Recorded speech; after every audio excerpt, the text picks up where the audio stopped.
Like, oh, okay. Okay. Okay. I just the museum is not on my game. Okay. Okay. Alright, I'm working.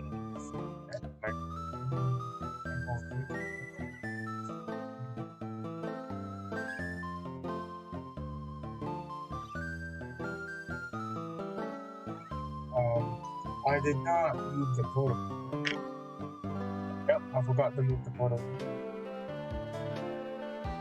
I forgot to move the photo.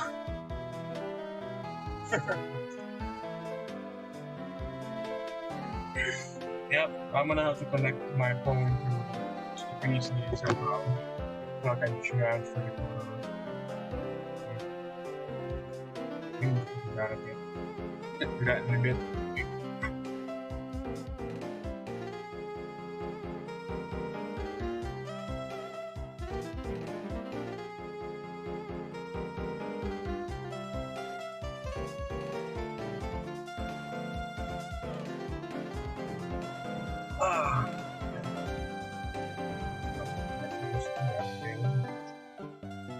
This phone to the PC so I can transfer the photos. I didn't get to transfer the photos in time, so there's that. And welcome to the stream, Defiante. Thanks for coming. So we're gonna be talking for a little bit because I did not move the photos to the PC, so I'm gonna have to do a bit of a file transfer for a bit, and then I will actually show the photos of the cats. Yes. Yes. And God, the table is such a mess. My table is such a mess. No. Wait, I'm trying to fix my table.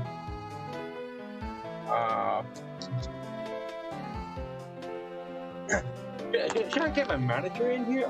Oh yeah, I'm gonna give this stream link to my manager. I want her to feel the nostalgia with me, so yeah. Just do that for a little bit. Okay. Yeah. Alright, manager's out. Fucking join! Alright, nice. Send that message to my manager, alright? For sure she's gonna be able to watch with me here. So I'm gonna do a bit of a file transfer before I start showing you the photos of my, my past. Yeah. It took me a while to gather all the old photos. Actually not all the old photos, but the old arts. Right, because I was scouring through my storages, to my shelves and folders and all that, so I can pick up the old artwork and take a picture of them. It would be a lot easier if I had the old photos instead of just finding the physical stuff. But apparently, oh goodness. But apparently, why am I hiccuping? But apparently, I just remembered that I lost 800 gigabytes of data on my old terabyte drive, which in effect made me lose all the photos that I could easily gather and find. That took me all the way, from the past, old art. But I don't have them anymore. The other copies of my of my old art is on my personal Facebook profile. But the thing is, I don't want to scour through my old Facebook albums just so I can find the old photos and whatnot. Because it's gonna take a while to download all the files, and or even have the browser to download each thumbnail so I can see. It will take a while. Alright, so I'm just going to my phone storage so I can pick up all the old artworks. Where is it? It's not showing. It's not showing. Is it this one? Yeah, it's this one. Okay. Okay. How many photos is this? No way. How many photos is this? How many photos is this? Oh, there's no way.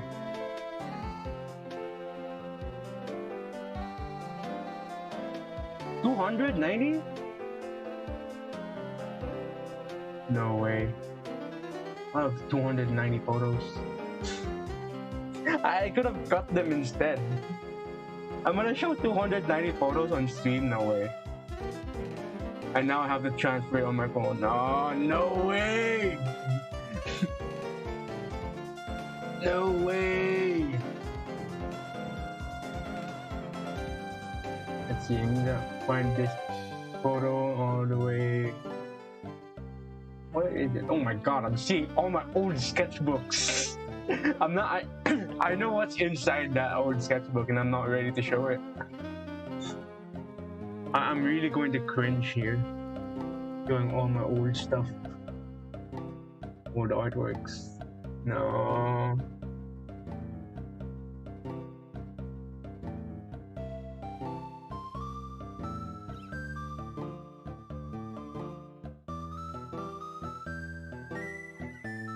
Whoa, is it this one? Yeah, it's this one, okay. What is it? 115? What's 290 plus 115? That's like 290 plus 115, 390 plus 15, 405? No way. No way I'm about to show 405 photos. Jaya! Jaya! Okay.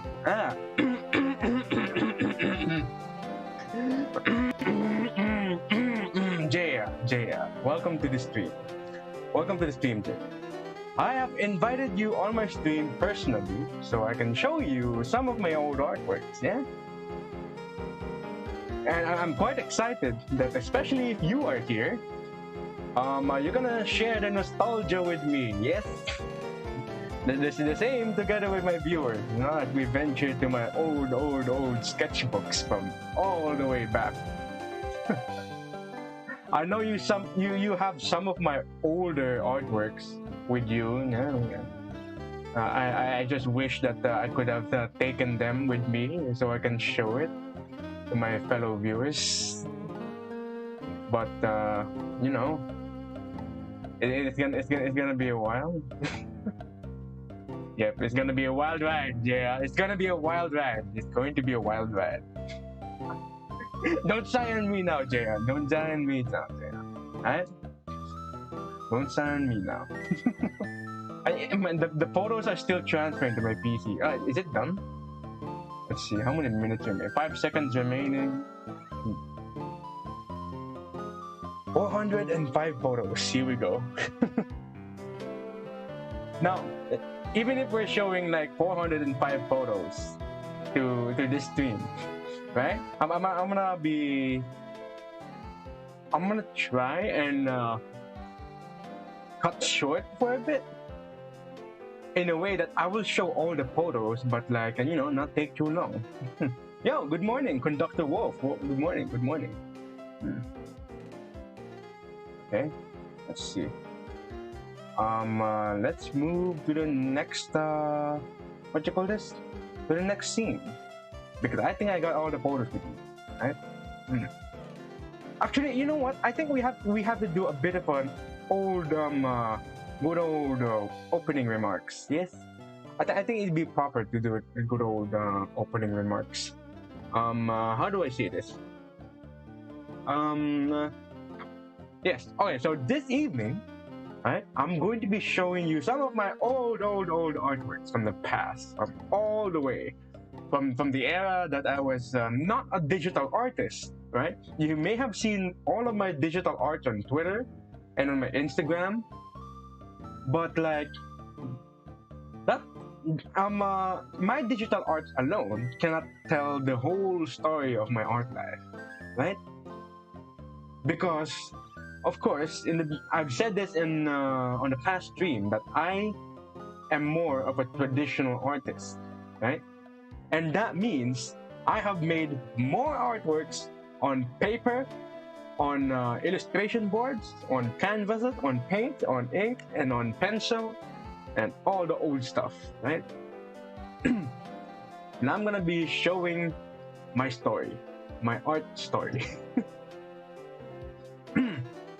So it's gonna be the artwork is gonna be about at most what you call this, 4 years old, because the much older ones are like I cannot find anymore. I cannot find my old art anymore. I received an art piece from Nick on my BD. That was really painting. It's really cool. Yes, I did. I think it's no, it's not on my Instagram, right? It's not on my Instagram. I didn't post it on Instagram. Yep, yeah, it's a shame I didn't post it on Instagram actually. Actually I did, but I kind of hide it. I kind of hid it. So it's it cannot be seen in the public, but I think I will find a way to repost it just so you guys can see. I have not used Instagram for a long time. I kind of like slowly drifting away from the platform, but I think I should reuse it again because I kind of getting a bit of a drift in Instagram, so I may have to reuse it. So okay, I think I have the photos ready. I think I have to sort it in a way, in an orderly way. Put by name, I guess. Yeah, I did sort by name. Oh my god, it's not organized. What about sort by date created? Yo, it's not organized. That's nice. I don't use Instagram anyway. I know. It's like it's kind of drifting away from me because Instagram is becoming more awkward for us artists.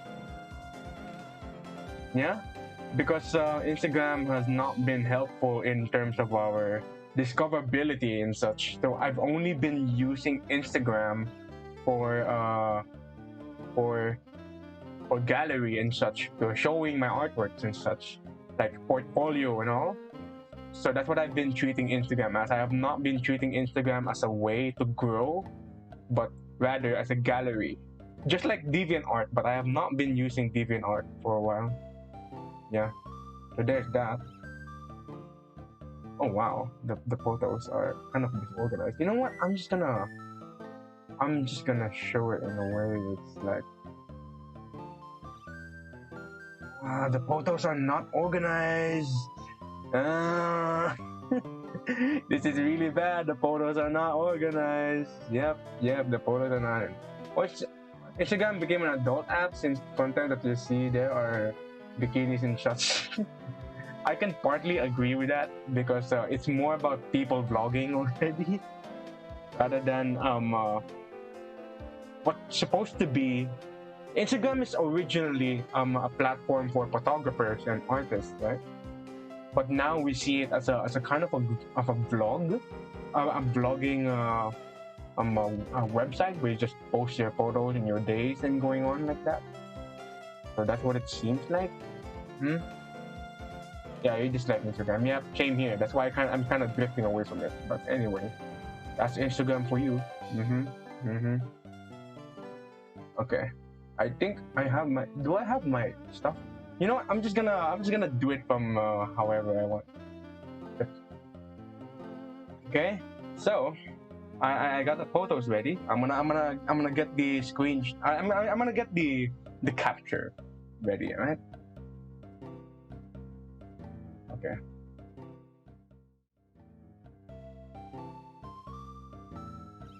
Wait. How are you guys doing? Okay. Where is the window capture? What's my Windows capture? Oh, it's gone. Yeah, let me just make another Windows capture. Windows capture, and this is whatever window capture this is. It's not like that. That's not what it's supposed to be showing. But it's not showing. What the heck? It's not showing. What the heck? Well, thanks OBS. It's not working anymore. Wow. Well, OBS has not been so helpful these days. Let's see. Is there other things that I have to turn off?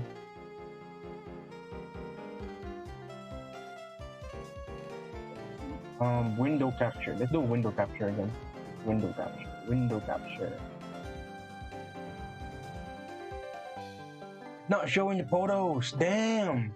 Dang, it's not showing the photos. Hello? Do I have to do the display capture again? Yeah, I'm gonna have to do the display capture again, right? Or what about game capture? You know what? I'm just gonna do game capture. Game capture. Game capture, okay. Okay, capture specific window, and the window is Windows Photo. And wow, it's not working on this too. This is really sad. Instagram wasn't my thing, even if my old school friends use their stories. I know, right? It's kind of not becoming my thing anymore too. Like I said, I'm only using it for gallery and portfolio. It's how I use Instagram, but I don't use it for you know, for daily, everyday posting and all that. It's kind of dying on me though.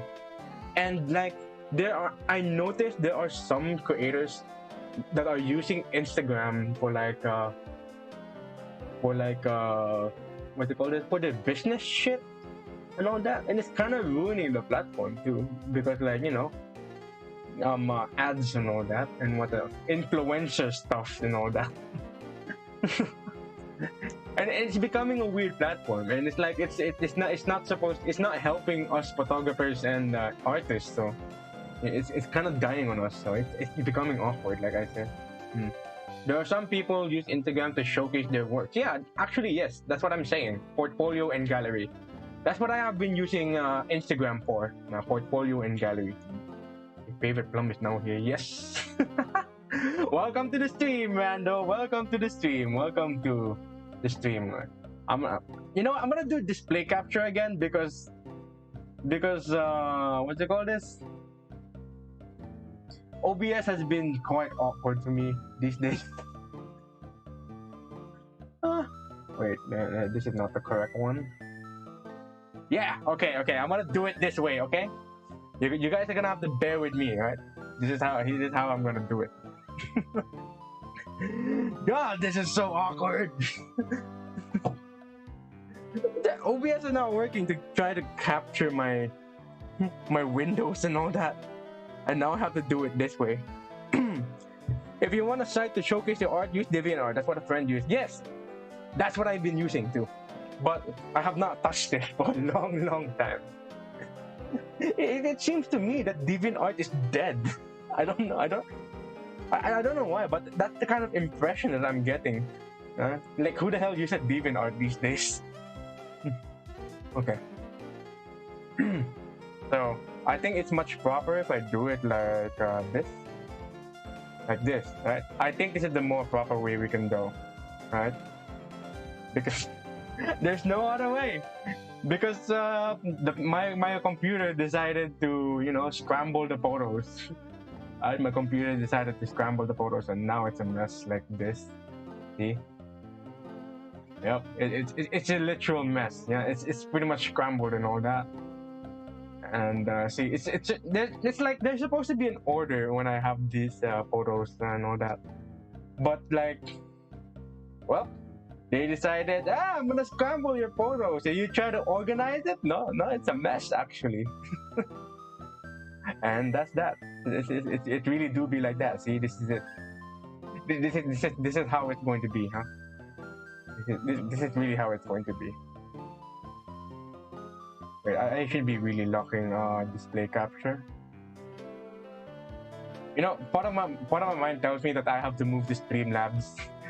because of the things that's not working here on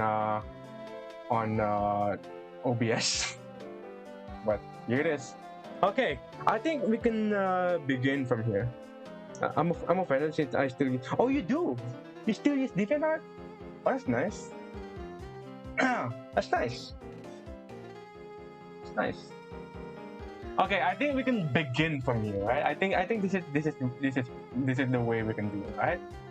So, in this stream, I'm gonna be showing you some of my old arts, and like I said earlier, I am more of a traditional artist than I am a digital artist, right? You may have seen my works that I've posted on Instagram. I've posted the works I've posted on Twitter also. You've seen all my animations and all the digital art commissions and all that. But that's just a fraction of my art life story, right? Because it was only last year when I started doing digital art. It was only last year when I started digital art. It was about April of 2020 or maybe March of 2020 when I decided to start working on digital art. Actually, no. March, April, May. It was May. It was late May when I started to do digital art. I remember because my first art was published, my first digital art was published on June 1, I think. June 1, June 2, but around that time. Right? So, I started that around May 20 or something, around that time, May 20 to early June. That was the first time I started doing digital art. But before all that, that was only 2020. But before all that, 2019 and all the way back, all I've been doing is traditional art. And the mediums that I would usually be working with is, what you call this? Is ink, pen and ink on paper, on a sketchbook usually. But I have been using watercolor and acrylic, and I was about to learn oil until I decided to skip oil and just go straight ahead to digital, right?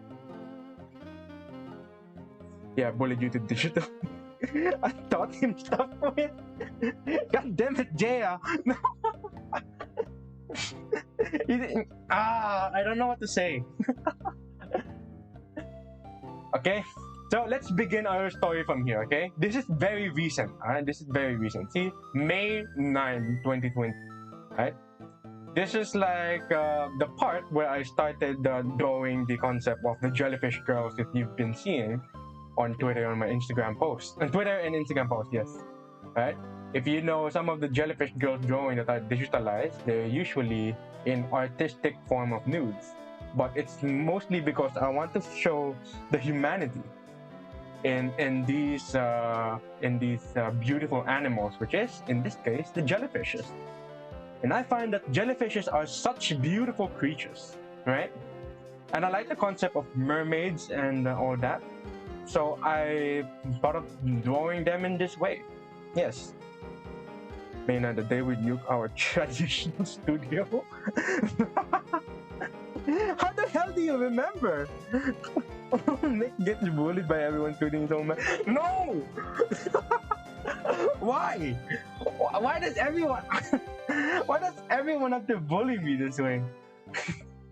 Anyways, I was such a huge fan of Peter Jaws, right? Because his drawing was so detailed, right? So I kind of tried to follow his footsteps and go into it. And I have been doing intricate doodles, but I've never put them in a form of a character art. So this is like the earlier ways that I've tried to integrate my doodle artistry into character art.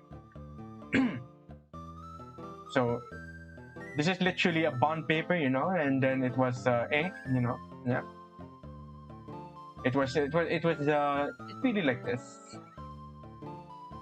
And there are times that I was asked, to paint for somebody, right?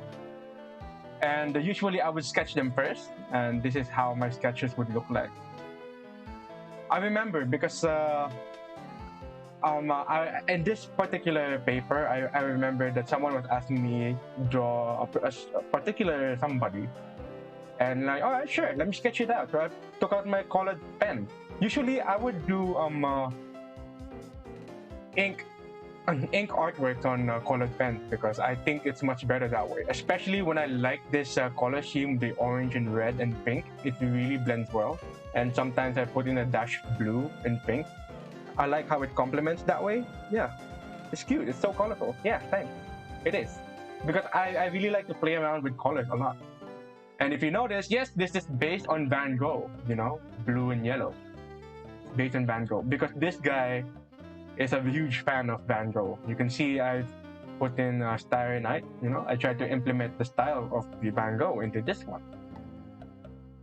Especially the sunflower. And yep. This is just my PC, you know. I'm scrambling the photos. Yep, okay. Next, this is some of my scratch papers. Like, it's just a practice doodle. Like, I was practicing some of the elements, you know. Like, this is pencil sketch and all that. So now you see the kind of elements that you would see on my digital art. It comes from some of these things. Yeah. And I remember this. This is like scratch and forgotten. This is the hashtag 6 fan art thing, where like there are 6 characters that you gotta draw as a fan art. You know, it's the hashtag 6 fan art. I never continue with it though. But all I know is that this is Brendan Urie, Emperor's New Clothes Brendan Urie, and this is Darth Vader, Muzan, Tubi, Koro Sensei, and Raven. Yeah. Koro Sensei, yep, this is Koro Sensei, alright. Huh? Oh, okay. This is Koro Sensei. Next is some of the other concept I've made with the Jellyfish girls, right? Wait, it's the music. It's the music. It's on repeat. Put it on repeat. I don't want to shuffle it. Okay. Okay. So this is the other concept I've made with the Jellyfish girls. Right? This is the earlier concept of the Jellyfish girls. Really. You used to draw random trees. Yep. I used to draw random trees too. Because I was so into what's called this? Landscape art, and trees were one of the more prominent subject in the landscape art. So, hello, why is the music not playing? Okay. So there will be times where you know, I wanted to put these kind of things in the eye because I think it's kind of pretty. I have a story for this eye element thing too, and you'll see it in the much older drawings I have. Yo, welcome to the stream, Enchanted Level. Star Sea Lemon, welcome to the stream. Yeah, I forgot to greet you guys when you first come in. Now, oh my god. It is one of my older OCs. This is one of my older OCs because I was so into drawing these hoodies. Like a character with big ass hoodies and all that. Oh my god, look at the eye. And yes, I was using red and black ink on this one. And you can really see my style coming from this thing. Like, oh my god. And I tried to give it expression by, you know, being expressive this way. I'm really bad at facial expression. That's why you see many of my character art, they're kind of solemn and straight and all that. This is my sad attempt on making expression. It's really bad. Oh my god, why is my PC scrambling the photos again? My PC is scrambling the photo. PC scrambling the photos. Is it this? Alright, this thing it's gonna shuffle again, right? It's not gonna shuffle again. I wanted it to be a very clean and orderly stream. This is one of the other drawings of my OC, right? Usually, because my character is really quiet and emotionless and all that. It would usually revolve in this kind of a character, right? I kind of had a story on this little guy, and it would also revolve around these eyes too, because I was doing this world building thingy, and it usually revolves around an eye deity, an deity based on eye gods and all that. When did you start drawing, and what's the reason you started? I started drawing from a long time ago. Ever since I was a little kid. Wait. Before I answer that, is my mic on the correct one?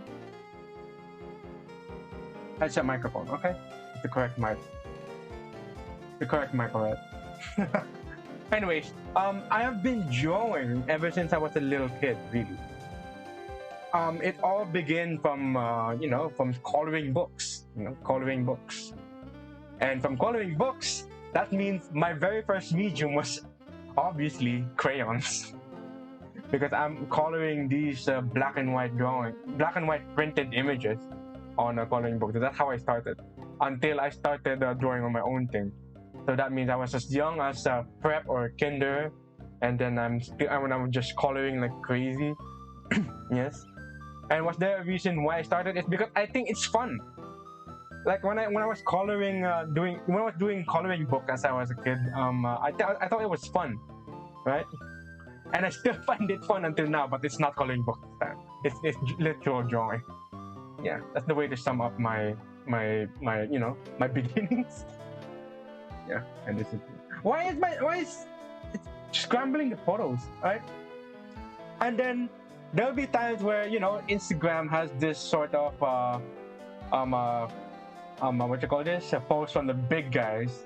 They would say, "Hey, open for commission, for collaborations, right?" So what you gotta do is print this picture, draw your stuff, and then put it in the hashtag. So I did, and this is the what the guy would put in the skull, and then I would just fill up the rest. And this is my part. It's this face here, the character, and then the other doodles on the side. And you can already see that I'm so into crowns and circles. Yeah, you can already see it even in my present artwork. That I'm into crowns and doodles and crowns and circles, right? But what I'm more into at the time was these lines thing. You can even see it in the hair, right? Like rays and all that. And oh my god, I never get to post this really. It's because I didn't finish the other one that comes together with this one, right? If you know Splatoon, this is literally Splatoon. But maybe I should not go into further details about this because it's not meant to be there. And why is the PC always what you call this, scrambling my stuff? And this is it's another abandoned sketch that I never dared to finish. It's my OC there with the eye and the hood and all that. Usually my characters when I was a kid, when I was much younger, always revolves around these big hoodies and big jackets and all that. You know Splatoon? Yeah, I know Splatoon. I don't play it though. I know Splatoon, but I don't play it. And yes, this is one of my other what you call this? My watercolor paintings when I did before, right? This is a portrait of my teacher, and I kind of wanted to make a painting for him because we're kind of parting way. I think we were graduating, so I was like, yeah, I want to do a portrait for you before we go. So I did, and this is a watercolor on markers, a bunch of markers in there. You would notice that this is some colored pencil and all that, but that's because there's this thing called the watercolor pencil, right? There's the watercolor pencil that I would just add water onto it, and suddenly you can just paint on it. Yeah, you can already paint with it, right? And I was so into patterns before. Even in here, you can see it on the circles, right?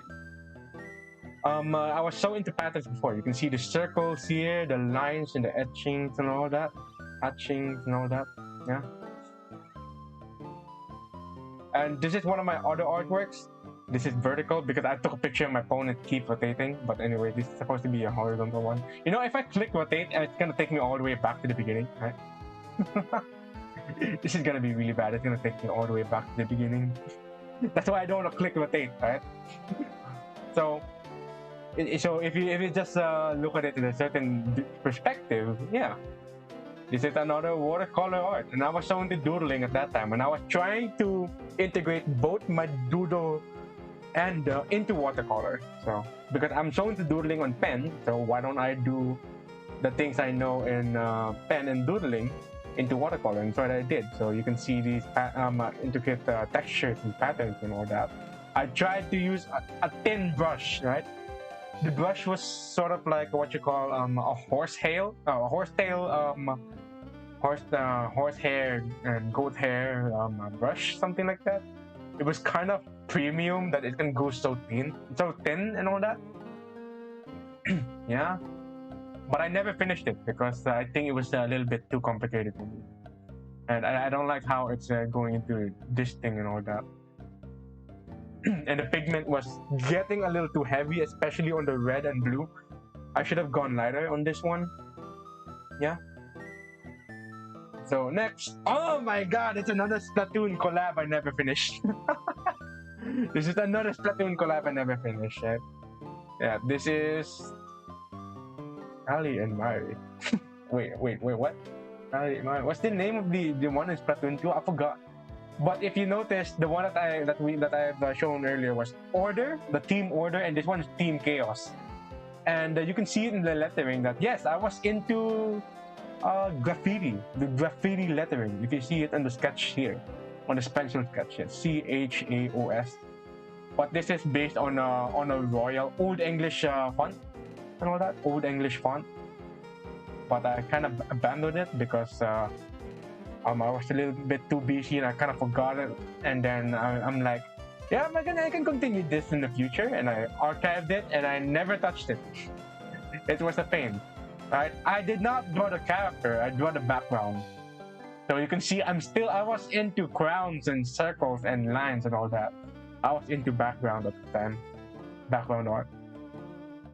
And yes, this is another one of my discontinued watercolor. Oh my god, I should touch these again. Right? If you guessed it, yep, this is Kingdom Hearts. This is Roxas, right? This is Roxas, alright? You see the nobody symbol and the portrait of Roxas and the nobody symbol, the crown and all that. I didn't bother to touch this. I don't know why.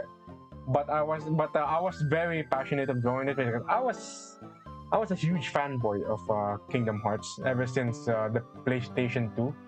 Yeah. But damn, I never touched this. What else do I? Oh my god. Oh yeah, another ink and watercolor. You know, it kind of reminds me that I could fit into those styles of watercolor. You know, the crafts thingy, like the white. Some part will be white and the rest will be colored in some ink. I don't know the exact way to describe it and all that. But anyways, if you notice the theme, this is mostly on this eye thing. It's a giant eye that's just cracking out of the sky. And this hooded guy too. I only played Birth by Sleep. Oh, I played what you call it, Kingdom Hearts 1, 2, and Dreamed Off Distance, and never played anything else. That's why when Epic Games released the full series of Kingdom Hearts on PC, I would so play it. I would play it. But that's gonna be for the future. But anyway, you would notice, see?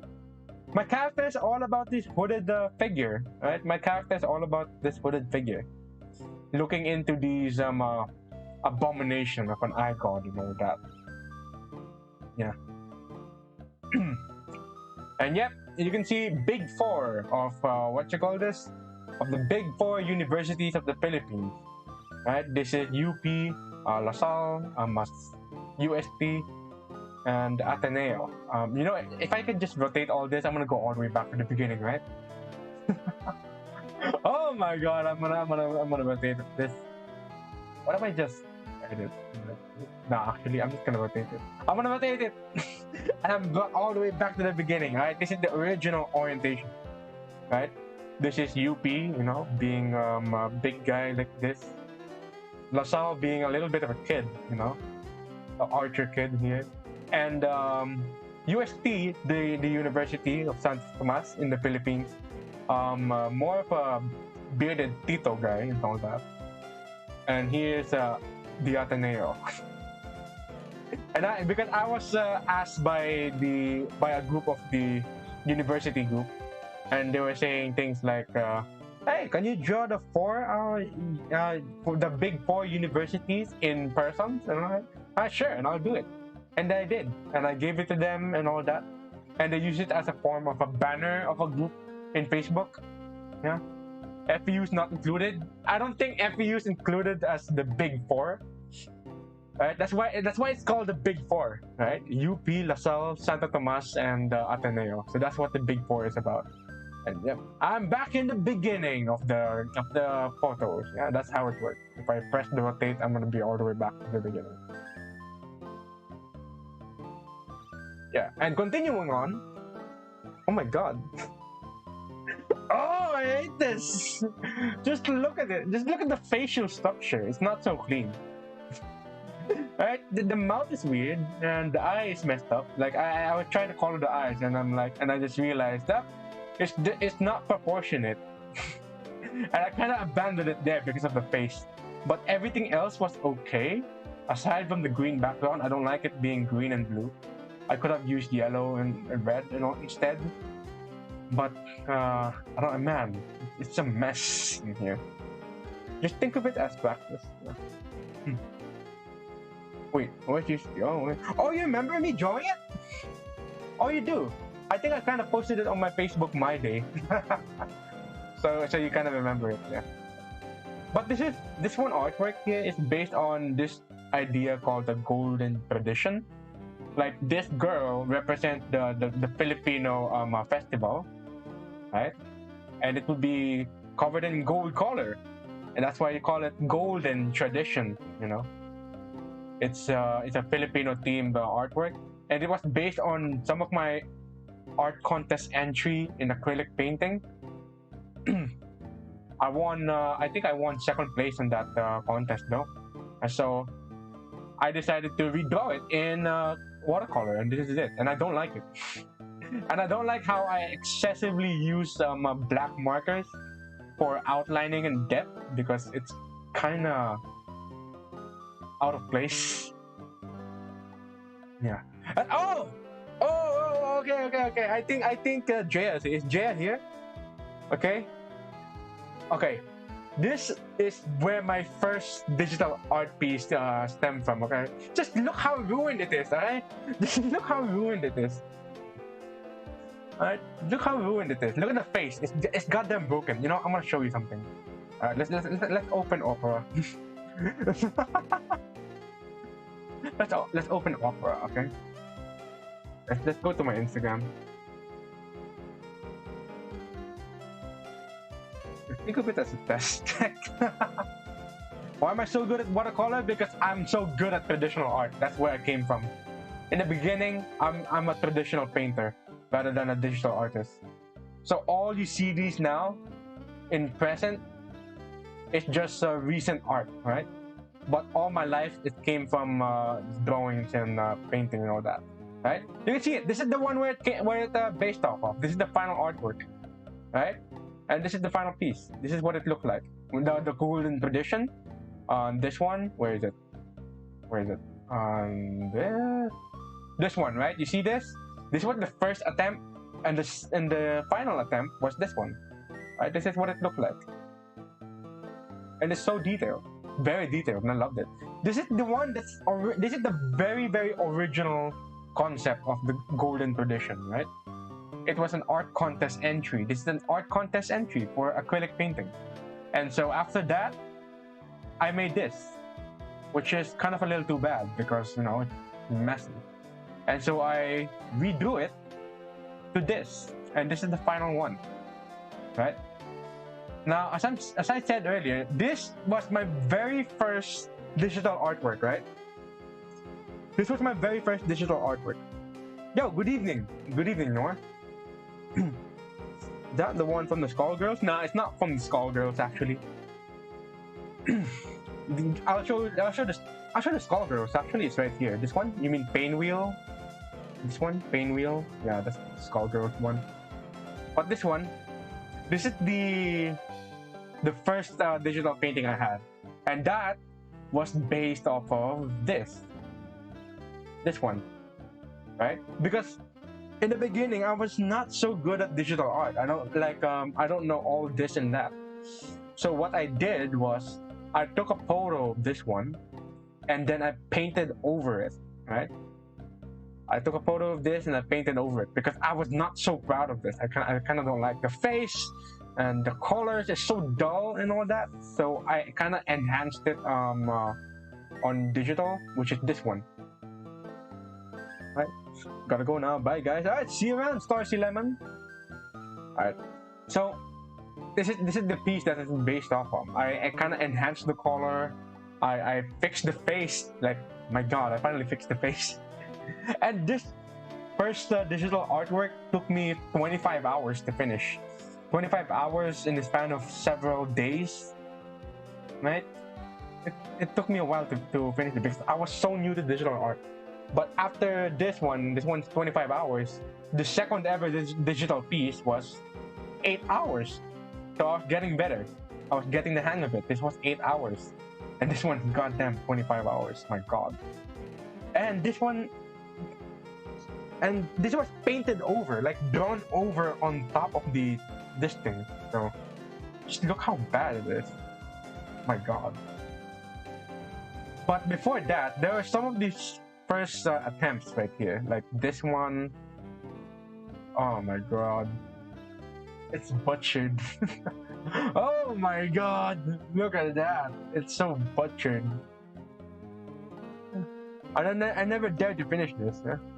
Digital art magic. Yep, it is. It's digital art magic. How's the day been going for you, Nick? Hopefully better than mine. Actually, it's pretty average. It's just pretty average. Look at it. My God. And it was based on this tarot card called the Magician. So you see the sword and what's it called? The wands and all that, and the infinity symbol as Halo. And that's what it's based off from. Because I know this character is a magician, right? So that's what I based it off from. And these are the cups, the wands, the swords, the pentagram, and here are the playing cards. Supposedly, these are playing cards, and you can see the symbols here. This is the spade and all that. But it was a very sad attempt, so I tried it again. Tried it again. This is where I kind of snapped, and I'm like, "Yep, I'm gonna do this on digital." I'm like, "Screw this! I'm not gonna do this on paper anymore. I'm gonna do it on digital."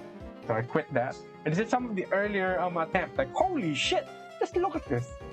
I fucking hate it. Oh my God! No, the magician, no. No. Alright. And this is some of the other earlier portraits I've made before. This is for a frontliner for a donation drive.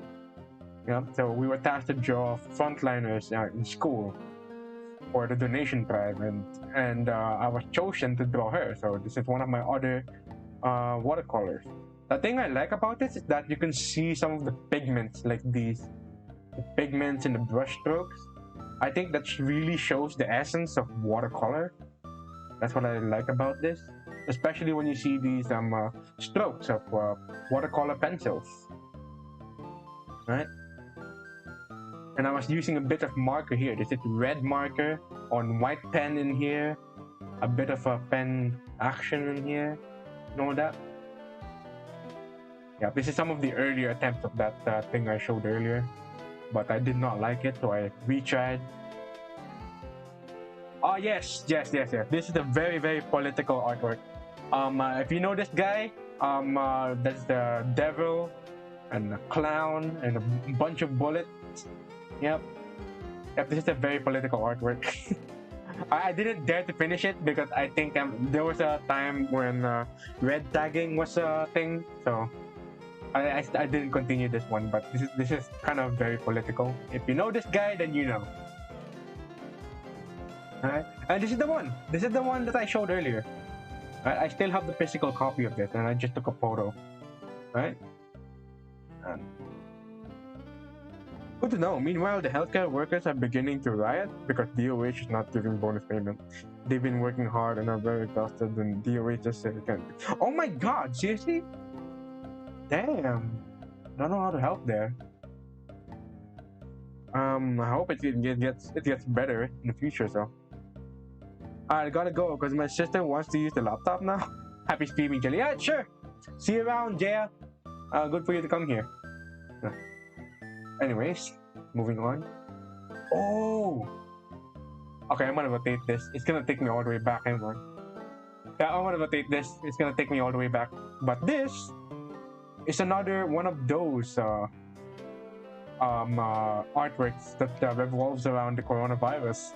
This one was made in 2020 because, you know, the coronavirus and all that. You can already see it here. This is an infected eye and some bunch of crazy line action in the background. The caution in the hand. And these hands represent contact, right? These represent contact, like touch and all that, infections and all that. And then warning and all that. Like, don't make any contact and all that. And this thing is trying to contact on your eye because they have a rule back then that not really a rule, but the coronavirus would infect you through the eye and nose and mouth. So they will be saying around the rules in the malls and like saying wash your hands and don't touch your eye or don't touch your face and all that. So that's what this is about. See? And I was not going all out on the details here. Like, there should be more going on here. This is kind of lackluster. But I look at the background though. Like, how did I do this? Background. Yeah. Anyways. And yep, I'm all the way in the back. So this is the back. I'm taking all the way to the back. Like forward. Okay, and this is some of the other artworks I've made on watercolor. Yeah.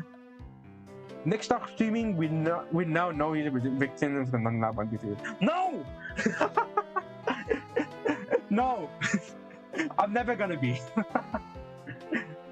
I'm a very pacifist guy. I have connections. There's no way. Right? They can't stop me. I'm a very powerful guy. Actually, I'm not. Anyways, this is one of the other artworks I've made in watercolor. Like, whoa. This one's very clean and minimal. Unlike the others, it has so much details. This one is simple, right? Oh yeah, this one was inspired by one of the artists. His name is Cash Art. Well, in YouTube and Instagram, he's known as Cash Art. Yeah, damn, him. This is the guy. It was inspired by the art style of this guy. I love him so much because his style is simple. It's easy to recognize. Like, look at that. It's so cool. This is the kind of style I was going for that on this artwork. So this is what I was trying to do. It was cool too, and it was kind of suggested theme. You know, look at the pill and all that. And I submitted this for school. Like, hey, like I submitted this for school, and I'm like, hey. It's not. You know, it's not like I'm trying to theme up something with, you know, some suggestive themes. You know, yeah. Anyways, let's continue. Oh yeah, okay. Now we're getting into the old artworks, right? We're getting into the old artworks, right? Because you can see it, like, look at these pencil strokes, right? You can see this pencil stroke, right? It's kind of lazily done. Like, I was rushing, right? See? 2017! Jesus Christ, this is 2017! Oh my god. And I was drawing people, like my classmates and all that. See? And I'm still using the NR signature here. Right? Like, oh my god, look at the lazy pencil strokes. Look at the lazy pencil stroke. But at least I'm able to capture the face of the person though, like this. Right? And I was doing a series of portraits, and my phone kind of rotated in a bad way, so I'm sorry about that. But if you see the face, yeah, it really used to look like this. What do you mean they look familiar? You don't know them. What do you mean you don't know them? Yep, this one's a really bad and lazily done portrait. I was so into portrait that time because at the time I was very bad at portraits. So what I did was I offered people to draw their faces so I can practice drawing portrait, and I was so bad at it. Look at the lazy strokes. Right? Lazy strokes. Yeah, you can see the strokes. It's so obvious. See? I'm not gonna put it in the correct rotation because it's kind of awkward. But I think this one's really good because I did a mix of watercolor, marker, and white pen. And it was so good. Look at this. So I'm now all the way back. Oh my god, I'm all the way back. I'm gonna be clicking and clicking. Because I will take the picture. I'm taking all the way back. Yeah, I think this one is the one that I have not. Yeah, and then there's this guy here. And the one thing I like about this is because, you know, I'm gonna rotate this one. The one thing I like about this is that I was using colored pencils, colored pens, right? I like the look of the blue ink coming together with this one. And I think I was going for the more imperfect style where it's like it's not properly or refinedly done, but the face is recognizable. That's the thing that I was trying to go with before. And that was 2017. I feel like I know him from somewhere. No! You don't! Only I know them. What are you talking about? Alright. See, oh my god, look at this. These are painted over and drawn over, right? Like I painted it on white just so I can start over in here. Like, oh my god, these are so bad. And this was done on a sketchbook that is not for watercolor. It's not for watercolor, but I did it anyway. And now I'm gonna be clicking forward all the way through. See? The thing can used to work. And this, yeah, this is one of the earlier way I make portraits. Like, it used to look like this, like bold ink strokes, right? Chicken steps and whatnot, chicken steps stroke, and it used to look like this. Like, oh my god, look at the pen strokes, and the lazily done watercolor. My god, and it looks like this. The lips though, it's a mess. Oh, and I was very careful with the face, and then just look at it. It's a mess. I don't like it. When was this? 2017, right? Oh my god, this is 2017 drawings.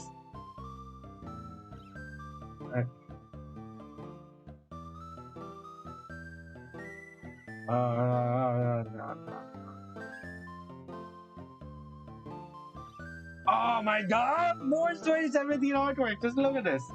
Beyond the Sight. Oh my god, and cringy titles. Cringy titles, Beyond the Sight. You know, and if I just rotate it, it really looks like this, right? Oh my god, I hate this. Must have been the wind. What do you mean it must have been the wind? Look at this. Oh god, no. No. Just look at this. And you know, I was so into surreal landscape art, right? And is this really a surreal landscape art? I don't think so. All I know is that this is supposed to imply for something, and this is meant to imply for something like that, and I call it landscape art. In fact, it's not. It's more like doodles. Right? Just look at it.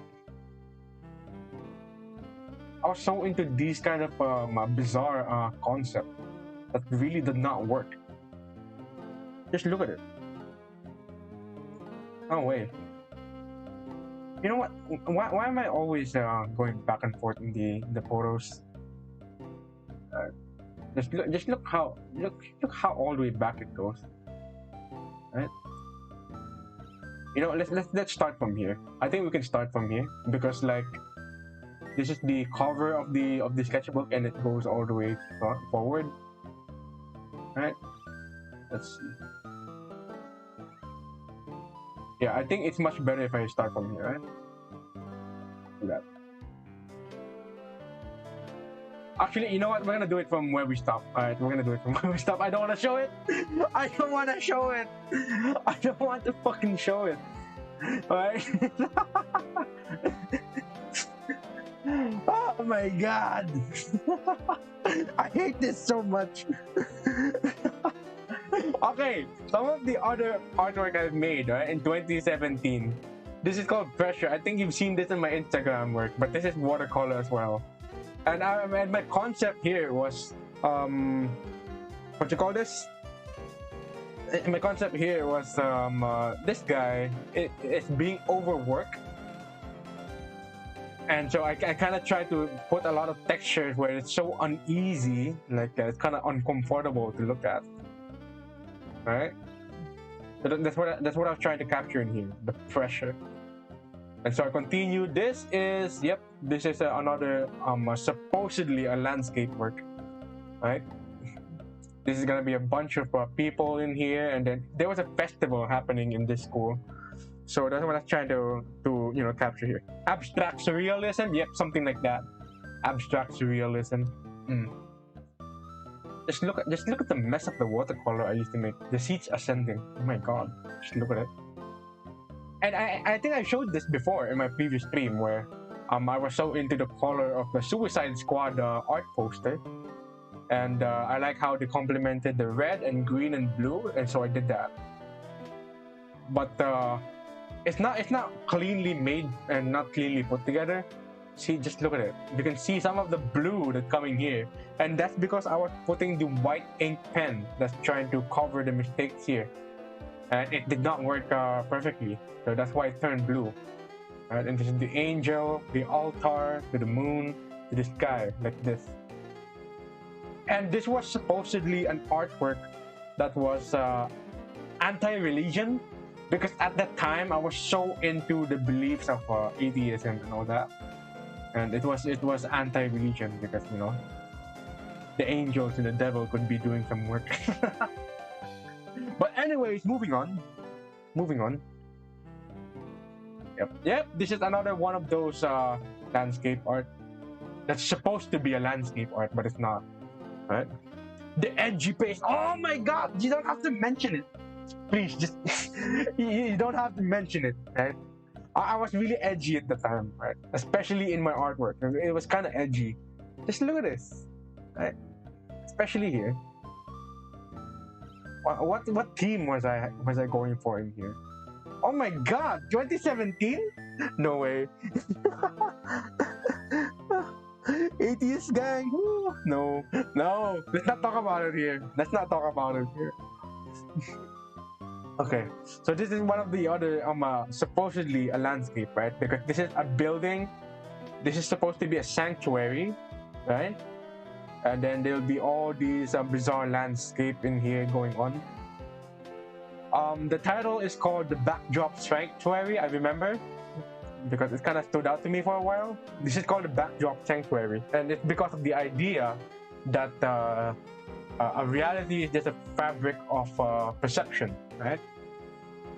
And so in this sanctuary holds a variety of backdrop of reality, right?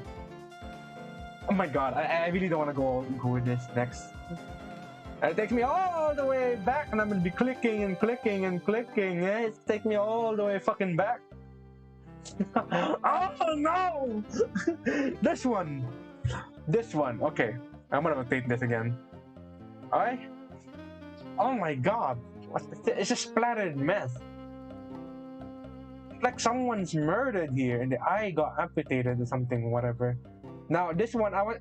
If you can tell, I already said this earlier. I was so into, what you call this? Abstract art and doodles and all that, and into the eye and all that.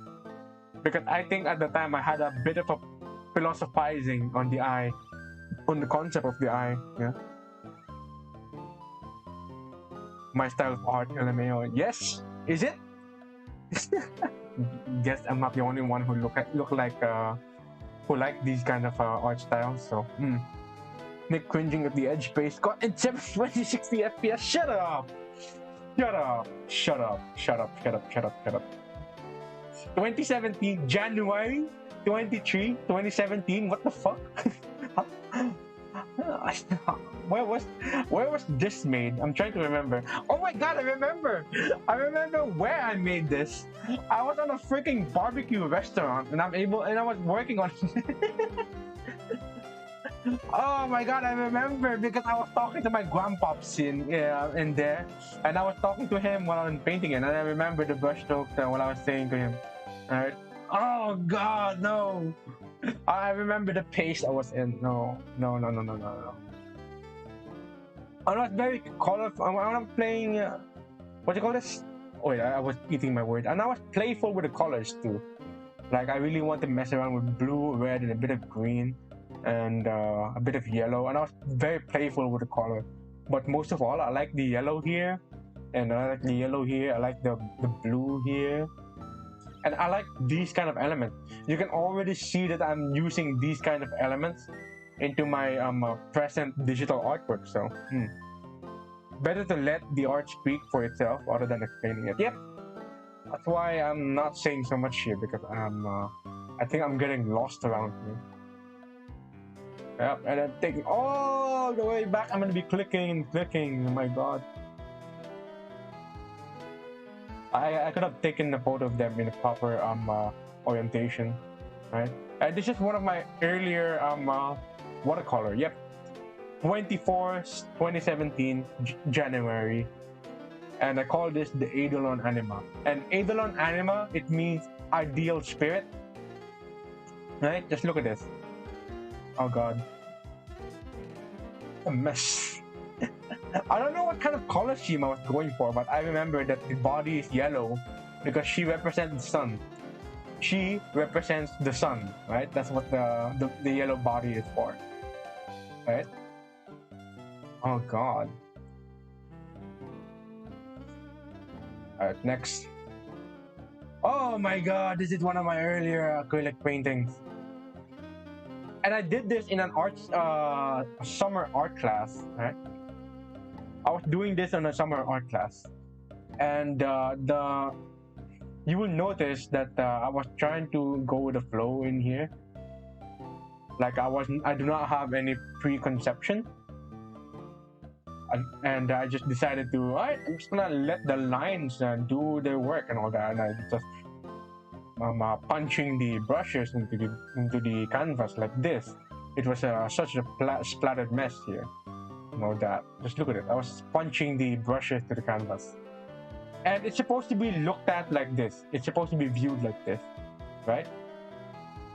And the title of this is, you cannot believe it, I shit me not, the fucking title of this artwork is called The Birth of the Phoenix, because of the color and the bird-like structure in here, and the fucking thing, whatever this thing is, right?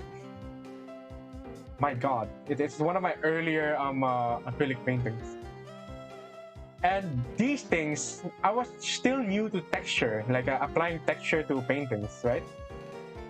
I was still new to applying texture in paintings. So I was given some of these concrete, something like that. I'm not sure what it's called, but it's something like a bit of a concrete by my art teacher advisor or something in the summer art class. Summer art school, like summer camp, something like that. It's the summer camp, not a summer art because I failed art, something like that. But it's a summer art camp, something like that. And so I was learning texture with this, and then, all right, I'm just gonna splatter it around, like, and no uniform composition and all that. Like, no, it's not supposed to be like that. It's a mess. And I'm gonna be all the way back here. 1xG-old Nick being the silent art kid doing a family gathering. Hear more Nick childhood stories tonight at 10 p.m. Fuck off! Fuck off! Fuck off, man! The edgy silent kid at the back. Shut up! Shut up! You guys really hate me so much. Oh my god, no! No! Trapunto! This is the trapunto art, right? This is for art class. Okay, I have something to say about this. This is for art class, and in senior high, right? This was in senior high. I have something to say about this, okay? Because this is supposedly an artwork made by partner, right? You gotta do this artwork by partner, right? And guess what? I did everything. I did everything. I explained it to my teacher that I did everything myself.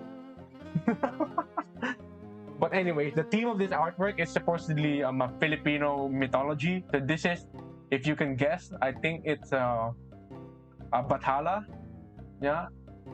And the assignment at the time was to make a trapunto art. I think it's trapunto. Is it trapunto? Whatever. Is it trapunto? Trapunto art. Let's look at it. Is it trapunto? Trapunto art.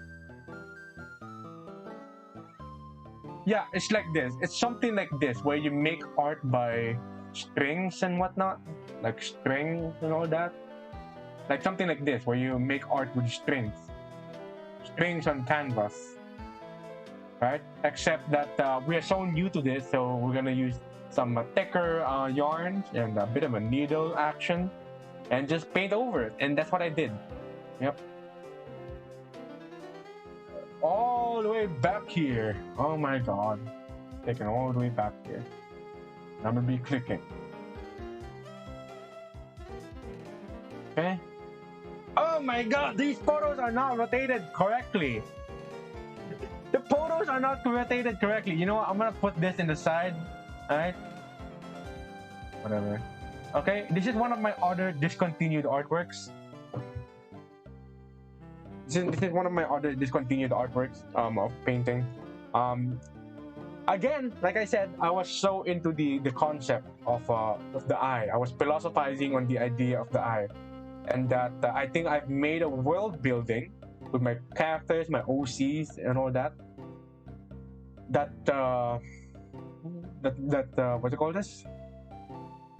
That resides in a world in which the origin of the world stems from these eye gods, that the concept of the eye,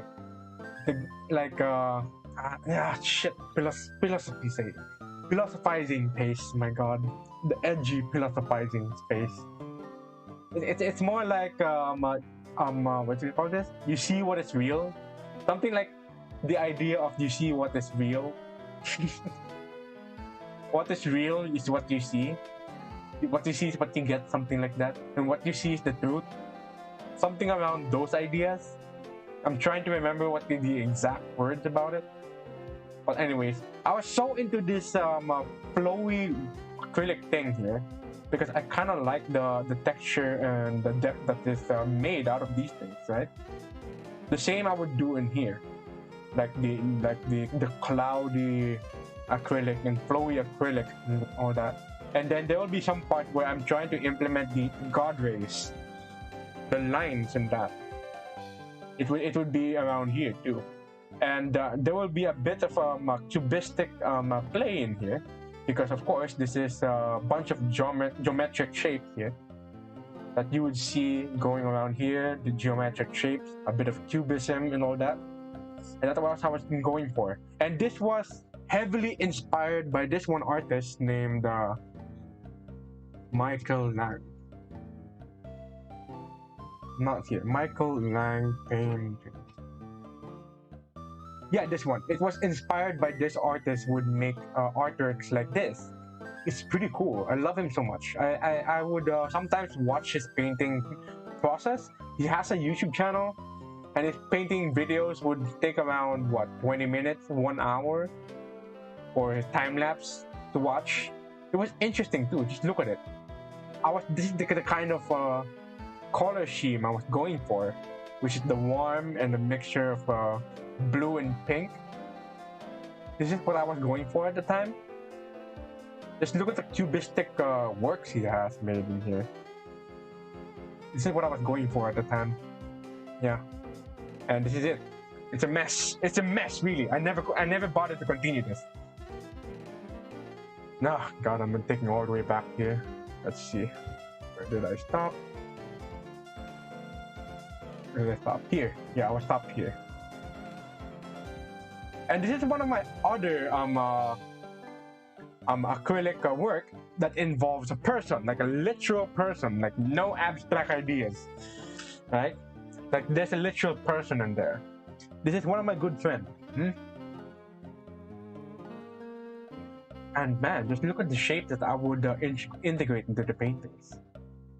Looks like a post-hardcore punk band album cover. My God, are you really gonna attack me that way? Looks like the biblical accurate angels got to you. Yes, you guessed that correctly. I was so into angelology and demonology at the time. Angelology. At the time, I was so into angelology, like biblically accurate angels, right? Angelology, like the thrones, the seraph, the cherubims, and all that. Because I was so astounded to the idea of these angels that just look like this. It's so bizarre. Like, who would have imagined that this is literally Christianity? Like, what the fuck? Right? I was so into it that time. Right? And I was so into it at that time too, except I was into wings. I was into butterfly wings, I was into all that. And I like the kind of patterns that you would see in the butterfly wings, and which is what I try to do in here. The wings and so on. And it was also at this time that I was starting to take an interest in stained glass. Right? That's why you notice these the bold black lines. It's because of stained glass. Right? The same within this side here. I was really having a hard time because I have to mirror one side to the other. Right? I was really having a hard time here because I was so not used to symmetry. I really have to copy one side to the other. That's why if I try to have some part that has a bit of symmetry going on, I would try and put some elements of asymmetry, where this thing is partly shown and then there'll be a line here that will break through and all that. So it does not seem like it's so exactly symmetrical. See, something like this. So, but my way of drawing people is something like stained glass, which would be mostly revolve around these bold black outlining, and then a bunch of color in the middle of these shapes. Right, so it will be just these robust shapes here, and I'll just fill in the color, and that's how it would look. So these are just a bunch of blobby shapes, and then I would color it. That's how it's supposed to be. That was my old style back then. That would be my style, right? And we're going to the more later one, the much later one. Like this one, it's a watercolor piece. Oh my God, I don't like this. It's just watercolor, and it was based on the Black Death, right? Plague Doctors. And this is what you call this? This is an art contest entry. This is an art contest entry. Can you believe it? And I won first place because of this. Alright? I mean, at the time we were just high schoolers, painting watercolor, and I won first place because of the colors and techniques that I would use. My God, I don't like it. There's so many whites in here, right? That are just exposed. Like that means there are so many unpainted areas, which I don't like. Usually I would like it if the entire canvas is painted, but just look at it. There's so many unpainted areas and I hate it. Some is just wet with water and it becomes muddy. That's what I don't like about this piece. But it still got me first place though. It still got me first place, which is kind of bizarre. And this is the more recent artwork that I've made. This is the one where I literally took the effort to finish it. But this is kind of a little abstracted as well.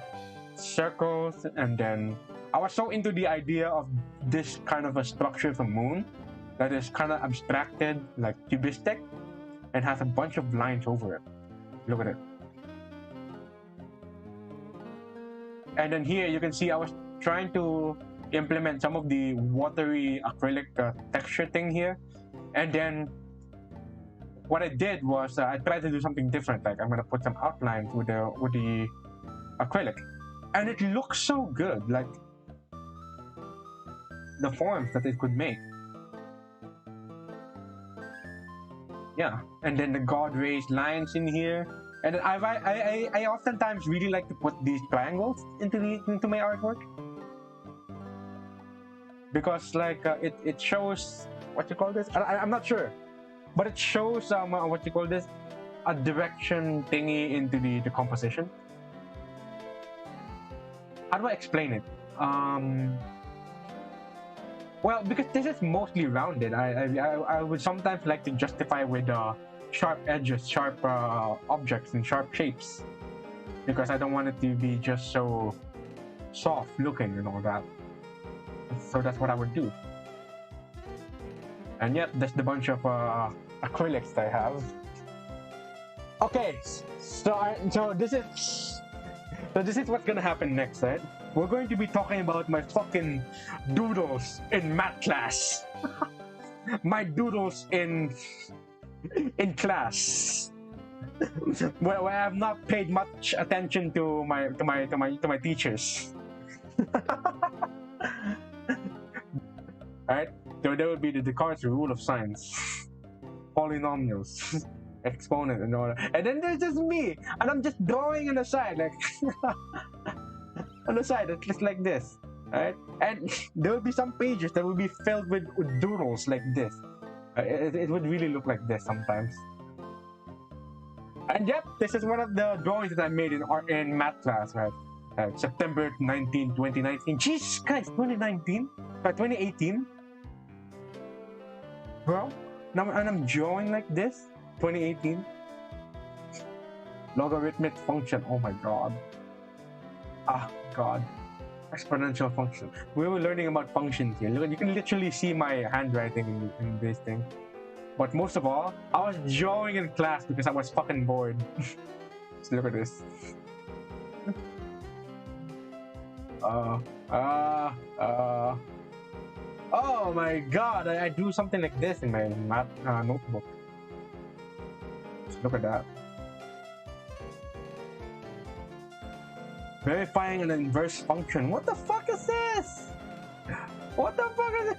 X is the inverse of x. What the fuck is this?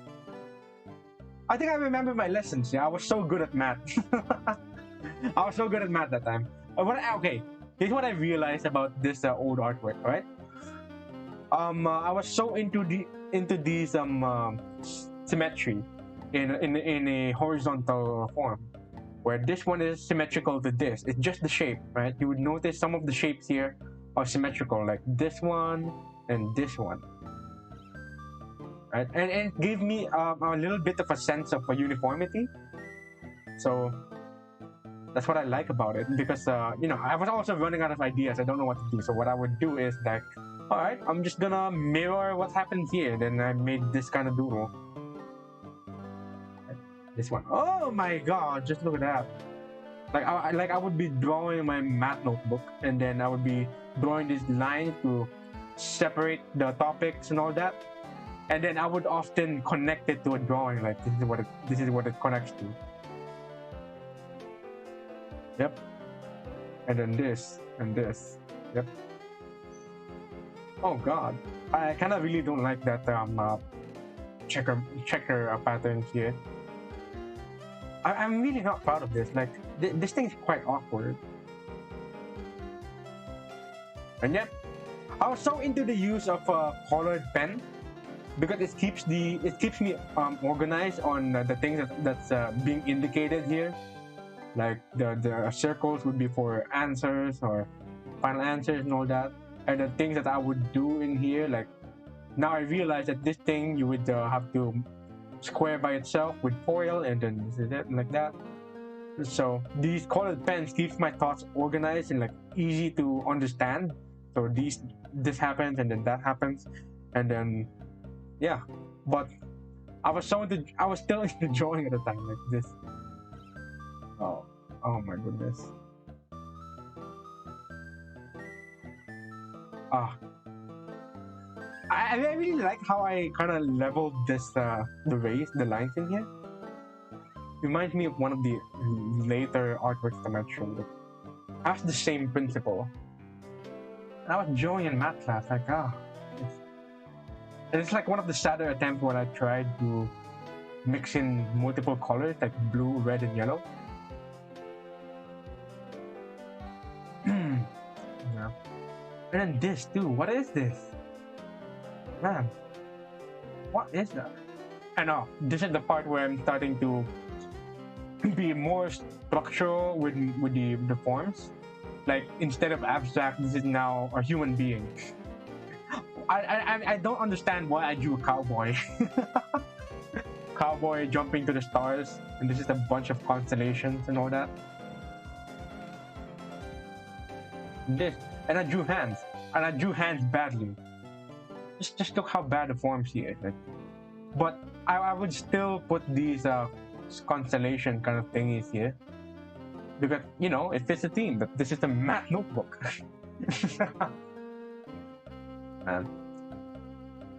Mudra of meditation. Yeah, I was putting my hands to copy to while I'm doing math class here. I was putting my hands out into a mudra of a meditation thing, and I would copy my hands and draw it like this. Usually I would start with a lighter color pen, like this is light blue, and then I would graduate to the darker blue, which is this. Look at that. And I did it well this time. And this yellow is for lighting. The green is for lighting as well. Would complement the use of colors. Yep. I have to say I'm kind of proud of myself doing these things. Yep, this is one of my teachers that I would paint with watercolor. Oh my god, no. This Nick hand reveal exposed, no! It's not a hand reveal. What, this? No way. No way. And this is my sad attempt at doing pointillism. It's not really pointillism, but my god, a very sad attempt at pointillism. Oh my god, pointillism. And if this photo is actually inverted, this is a candle. Yep, that's a candle, right? And, oh, this is one of my better watercolor works. This is a poinsettia, is it? With a bunch of shapes. Yep, this is. I'm gonna rotate it. It looks like this. Ooh. I was able to make something like this. Oh. Ooh. Like I would use like contrasting colors to make the shapes. Like in this case, without this white outline, it's just blue, right? And then what I would do is I would get green or yellow that's contrasting to blue, and then I would mold out a shape like this. And I kind of went crazy here because I understood at that time that these circles have to stand out somehow. So I put a bunch of white outline here. And you can already see it, that I'm into these paint splatters, like the circles and around that. Even here too. Oh, it's here. Let us stop here. Oh, this. Yeah, okay. I went to Disneyland. In this artwork, I went to Disneyland, right? And I was seeing this balloon girl that has a bunch of balloons, and she was handing out to children. And I'm like, that's a very pretty thing that I could paint, because like there's a bunch of circles and a bunch of depth in the balloons, and I wanted to capture that. Right? It has a bunch of circles, bunch of shape, depth, and a bit of artistic potential, and I did. But I kind of ruined it when I started using blue, black, and red. Blue, black, and all that. The darker colors, because this is supposed to be pink and red and yellow and orange. But I kind of ruined it with blue, and it got dark. and I kind of stopped because it's not working. Oh, oh, the passionate. Yeah, this was based on the look of Albert Einstein. The idea of the passionate is this old man with a big mustache and the look like that. This was based on the look of Albert Einstein and Beethoven, because they're really hard workers for the passion, like music and science and all that. And that's what I tried to capture with these bunch of papers and this tired, hard-working old man and papers and all that. And then I have a symbolism for these dots. Like these dots are means to be writings. I'm meant to be writings, right? But in a way that it's simplified. Right? These are supposed to be filled papers, but instead of just writings, like I just scribble a bunch of lines. Instead, I would use dots, right? Dot, and it's a simple way of compressing details to something like this. And I was very playful with the ink here, because I would be blotching or splashing around of watercolors, but it has no form. It's difficult to put in the form into the watercolor. So what I did is I used pencils. I would use pen and ink to justify the forms of these subjects. Has anyone given an art piece they made to you? Rarely. I've made a lot of artworks for other people, but I rarely receive artworks. It's kind of sad. It's kind of sad to put it that way. I've made a lot of artworks for other people, but I've hardly received artworks for me. I mean, aside from that of my manager, aside from that from you know, my fellow art friends that I know in real life. You know what? I'm just gonna say I've hardly received artworks. I hardly receive artwork. I'm more into the guy that gives artwork, than receiving artworks. So yeah, that's how it is. That's the life of an artist. All right, let's go some more here. And yeah, this is one of the other balloon girl artworks, right? Where now the circles are more flatter than rounder, because I think it's a lot better if I just draw them as circles, not just as balls. Because earlier I was trying to justify the shape of the balloons. Where is it? I was trying to justify the shape of the balloons being round, right? Where is it? I think it's this one. Yeah, this one. I was trying to justify the shape of the balloons being round, so you see some of the distortions in the edges and all that, but it did not work. But this one, I tried to like not justify the roundness and just painted circles, and that's a lot better this way. But after this, I didn't touch it because I think I started getting busy, and it looks so good like this. I could have continued this. I see those balloons look like coffee mug stains. Yeah, actually, actually, it's supposed to be something like that. Yeah, it's supposed to be something like that, because I really like those looks of those the stains of a drink on a table or on a paper, because it's kind of interesting. Just for me to say, the composition, the randomness, and the nature of these mugs. I kind of like them, so that's why I'm also into these circles too. Okay. And yes, I did say I was into these cubistic moons, and right. I was into these cubistic. Why am I lisping? I was into these cubistic moons, and it looks something like this. It would often look like this, and I would often redraw it. Why am I lisping? And I would often redraw it into this the same shape, like this. This kind of moon. It's supposed to be viewed like this, like this. There's the moon, and there's the sun. This is the sun.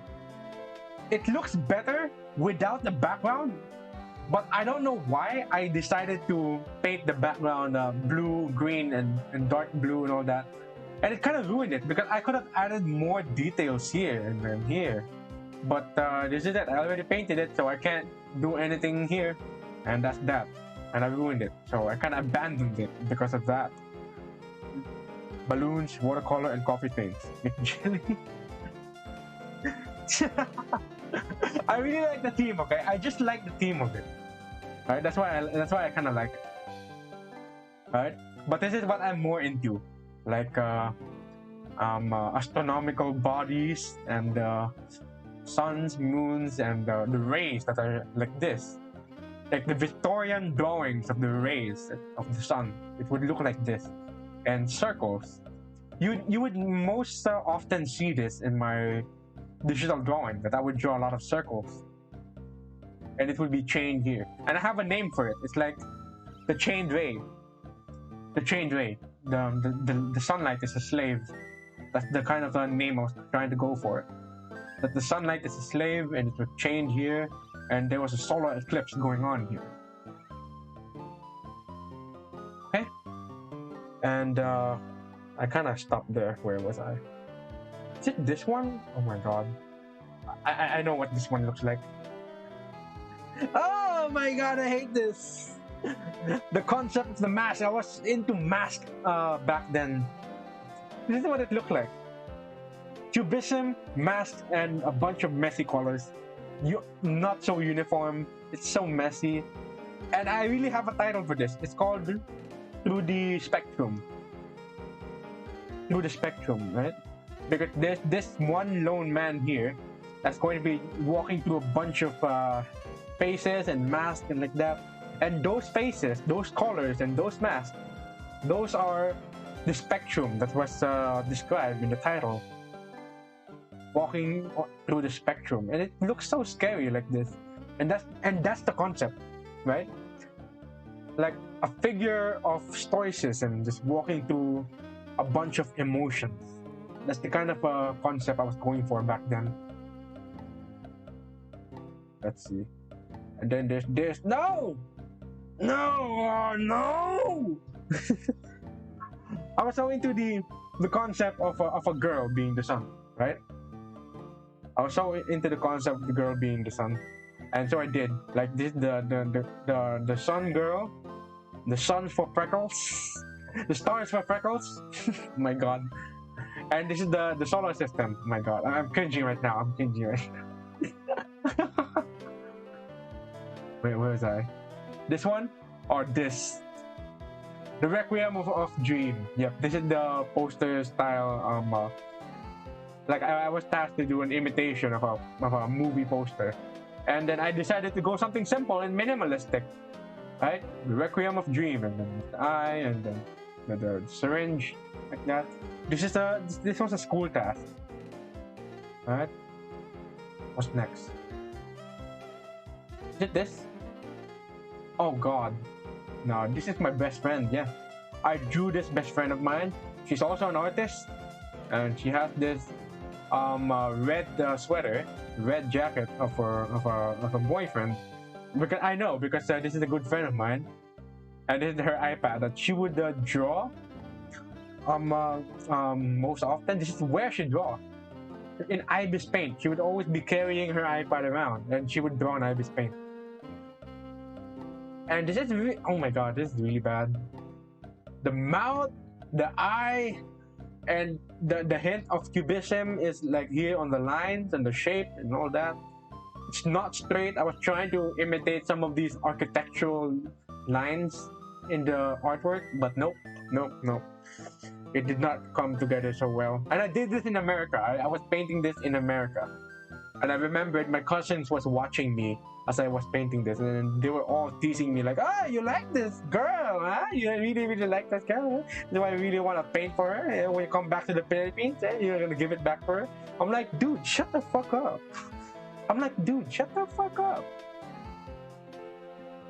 Man, let's see. Where was I? After that, I think I painted this next.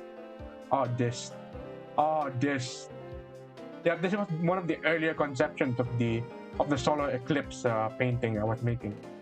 Right? The chain, the circles, and the moon looking like this, and the sun looking like this. The chained rays.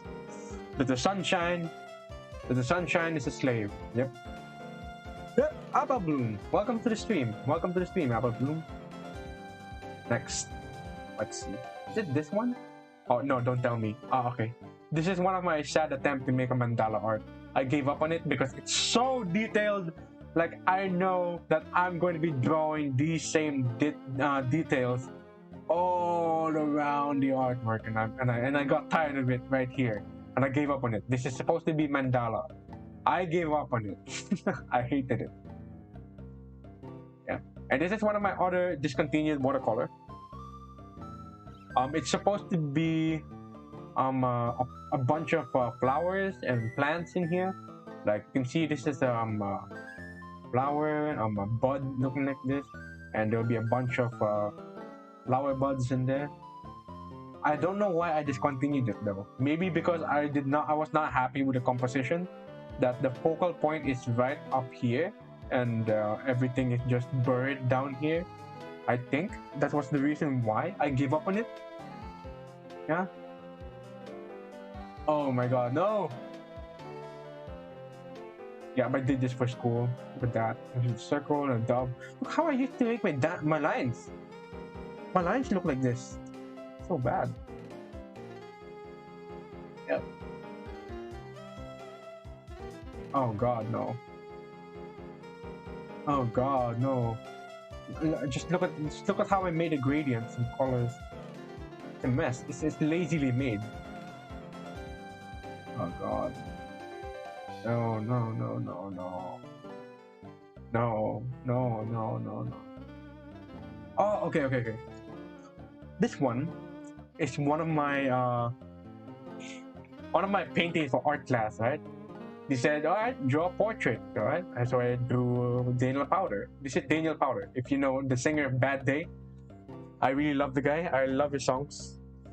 It's really good too. Yeah, it is. But I just never bothered to finish it. not really I bothered to finish it, but I lazily finished it. I lazily finished it. Like, it could have gone better. Just look at it. It's a bunch of mess. Right? It's lazily finished. You can see that there's so many hard pressed strokes with the colored pencils. Right?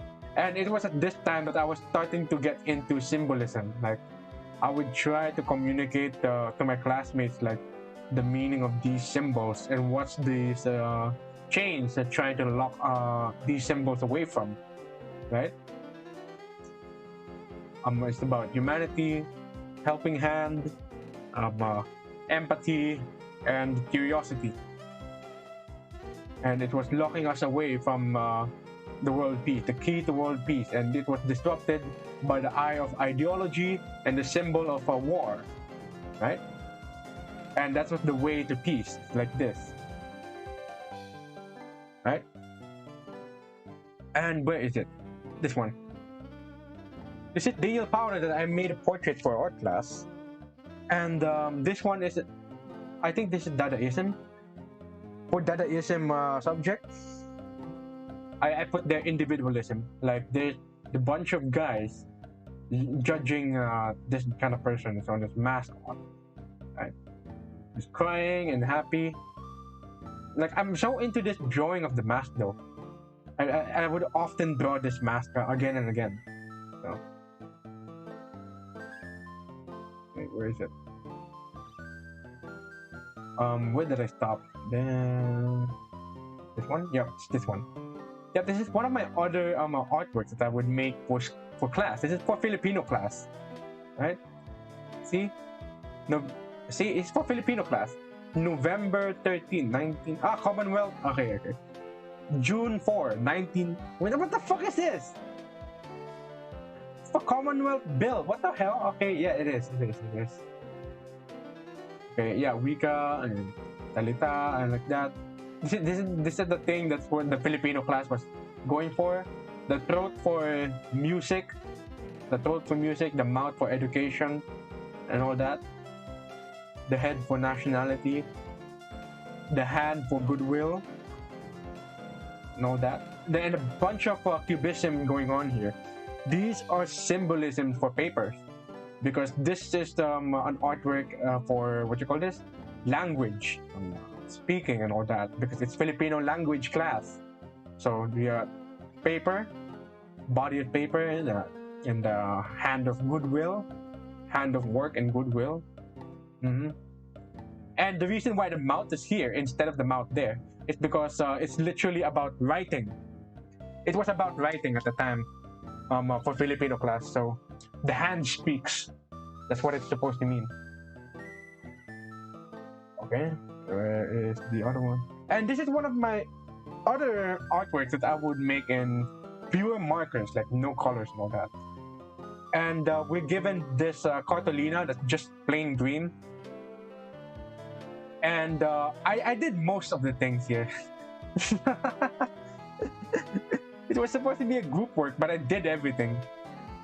And at the time, I was heavily inspired by Peter Jaws. So if we know Peter Jaws, right? This is Peter Jaws. He makes a bunch of intricate, detailed artworks, like intricate doodles like this, right? And I was inspired by that. And I tried to imitate his style. You know, I'm kind of lisping right now. I tried to imitate his style, or try to, you know, get into his style by doing something like this, like intricate patterns and all that, lines and lines, circles and circles and dots, and that's what I do. But this is made for a personality development class, psychology class, I guess, personality development. And this was about the perception of the self, the ideation of the self, like how you see yourself, like that, and how you love yourself. Like this guy is being, you know, pushed around by a bunch of words that are attacking him. So it's all about self-realization. See, we got a broken heart, guy's crying, and then we have the idea of the self here. That's what it's all about. Alright, what is this? I'm gonna remove some of the things here. Okay, where did I stop? No, this one. Oh my God, no! What is this? Oh yeah, this is some of the eye deities that I would design. These are the eye gods. God, it's cringy. I don't want to look at it. Okay, this is some of my other surreal landscape, right? But there's a boy here, and it's crazy because it's like there's this thing going on here. But why is he painting different? Because this is the theme of this artwork is perception, imagination. So there will be a bunch of things that distorted here, like. You see, there's one horizon here, and there's another horizon up there, but I did not make it clear that this one is a horizon. Like, you can see that if I can just flip this, it's literally, I tried to make it to look like, what you call this? A horizon of the water, there's a sun, and there's a water reflection up there. I tried to make it in that kind of a concept, surreal concept, but it did not work so well. Like, man, how old was I when I made this?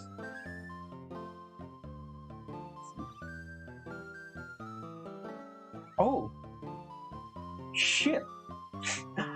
Yeah, this is where the mask came from.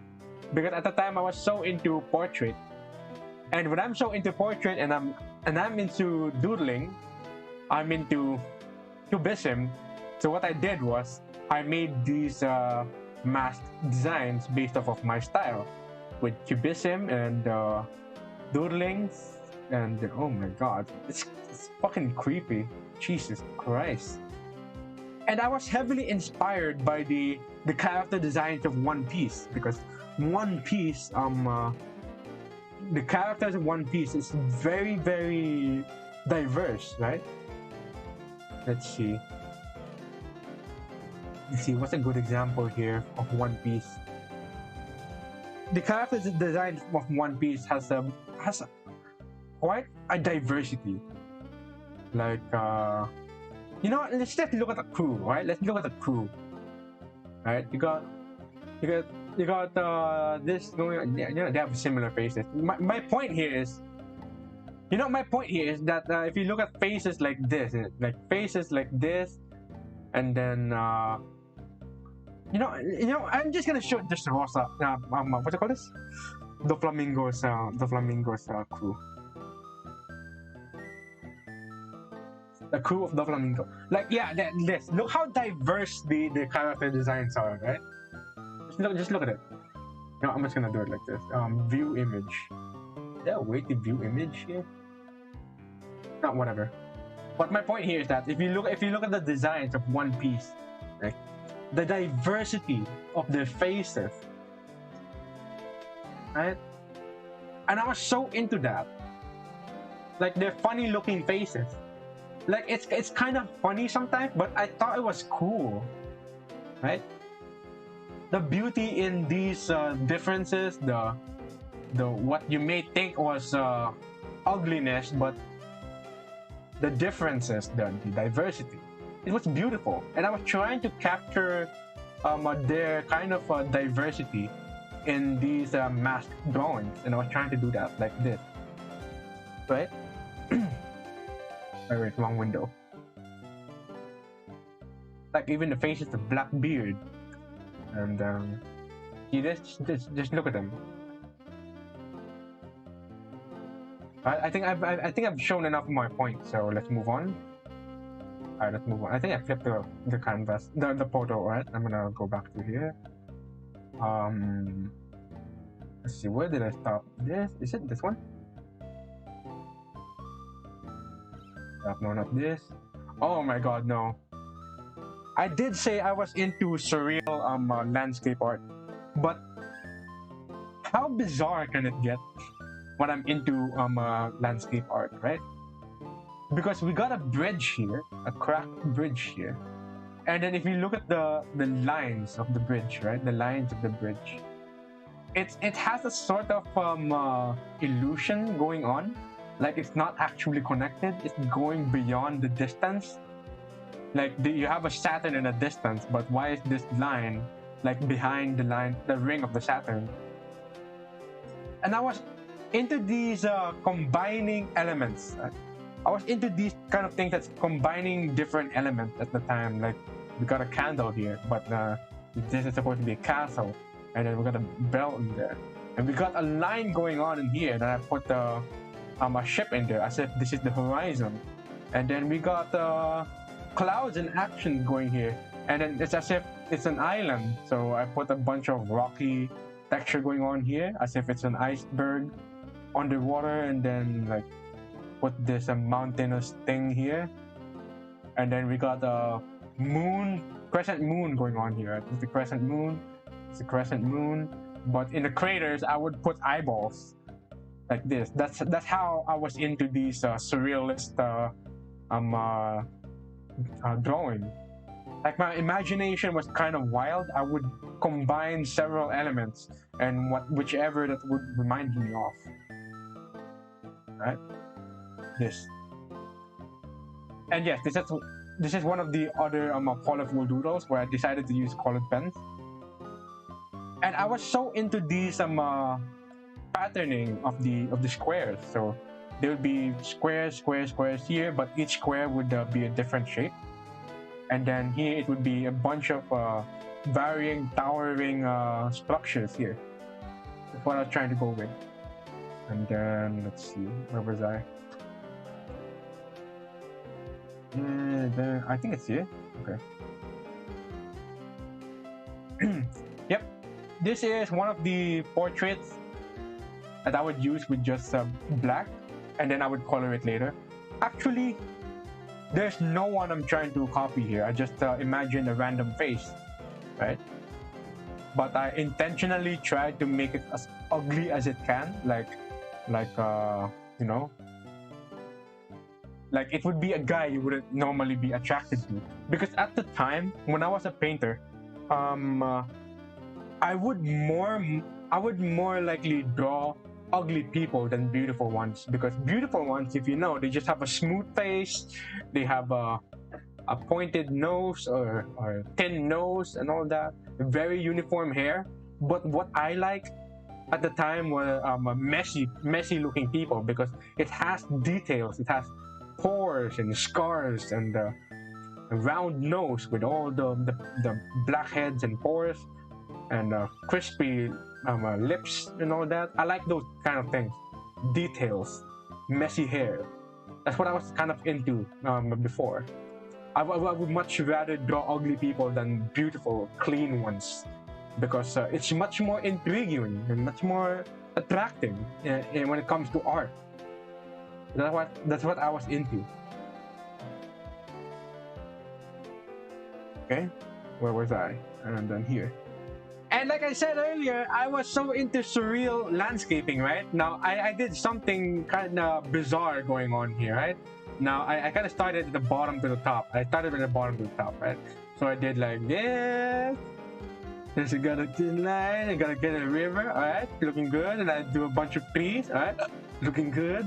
And then let's do a mountain here, like. And I started going crazy, like, alright, let's put a dimensional rift up here. Let's put a dimensional rift. Yeah, let's put a dimensional rift. And then the cross in the middle, the spikes going on, and then hands coming out, and then there's eyes, and then more portals, and teeth and eyes looking down, and a fucking boat there. I don't know what's the fucking boat doing there. And a coffin, and then impossible shapes there, and then the hands coming out, stretching the dimensional rift. And then I had a nosebleed. It's just dripping here, and I kind of stopped because this nosebleed ruined everything. Like, I was super into these bizarre imagery that my mind went crazy. I started bleeding because my head was getting so hot, imagining all these crazy shit. Like, what the fuck? And then and I stopped because I bled, and and this is it. I stopped. Hello there. Oh yeah, crispy karage, popcorn, welcome next. Wow, hello, welcome to the stream. Crispy lips. You really went out on us. Yep, I was so into it back then. Yeah, that's how I was when I was a traditional artist. Let's see, where was I? Oh my god, is this my OC? Oh my god, just look at my OC. Oh my god, my OC! Just a crying sad boy. It's a crying black mark sad boy. And yet I said it earlier that I was so into these big hoods, and I was so into this big hooded clothing fashion designer for character, and I would name them crazily, like is it necessarily Selenora? I would name things like Diabolica and Immunoservus, and there are those crazy names that I would give to my character. Alright? But this is, oh no, you fucking sad boy. Alright?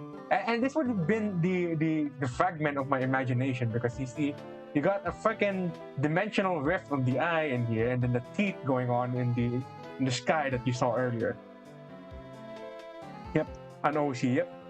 The monster you do tried to break out of reality, causing me to bleed. Yeah. I had this kind of bizarre imagination back then, and I was willing to draw everything that comes to my mind, because I thought it was cool, but it was just edgy. Like I said this earlier, that I was so into this drawing of the mask. Like, see this? Like, this is, some of these mask drawings are, as I said, inspired by the diverse character design of One Piece.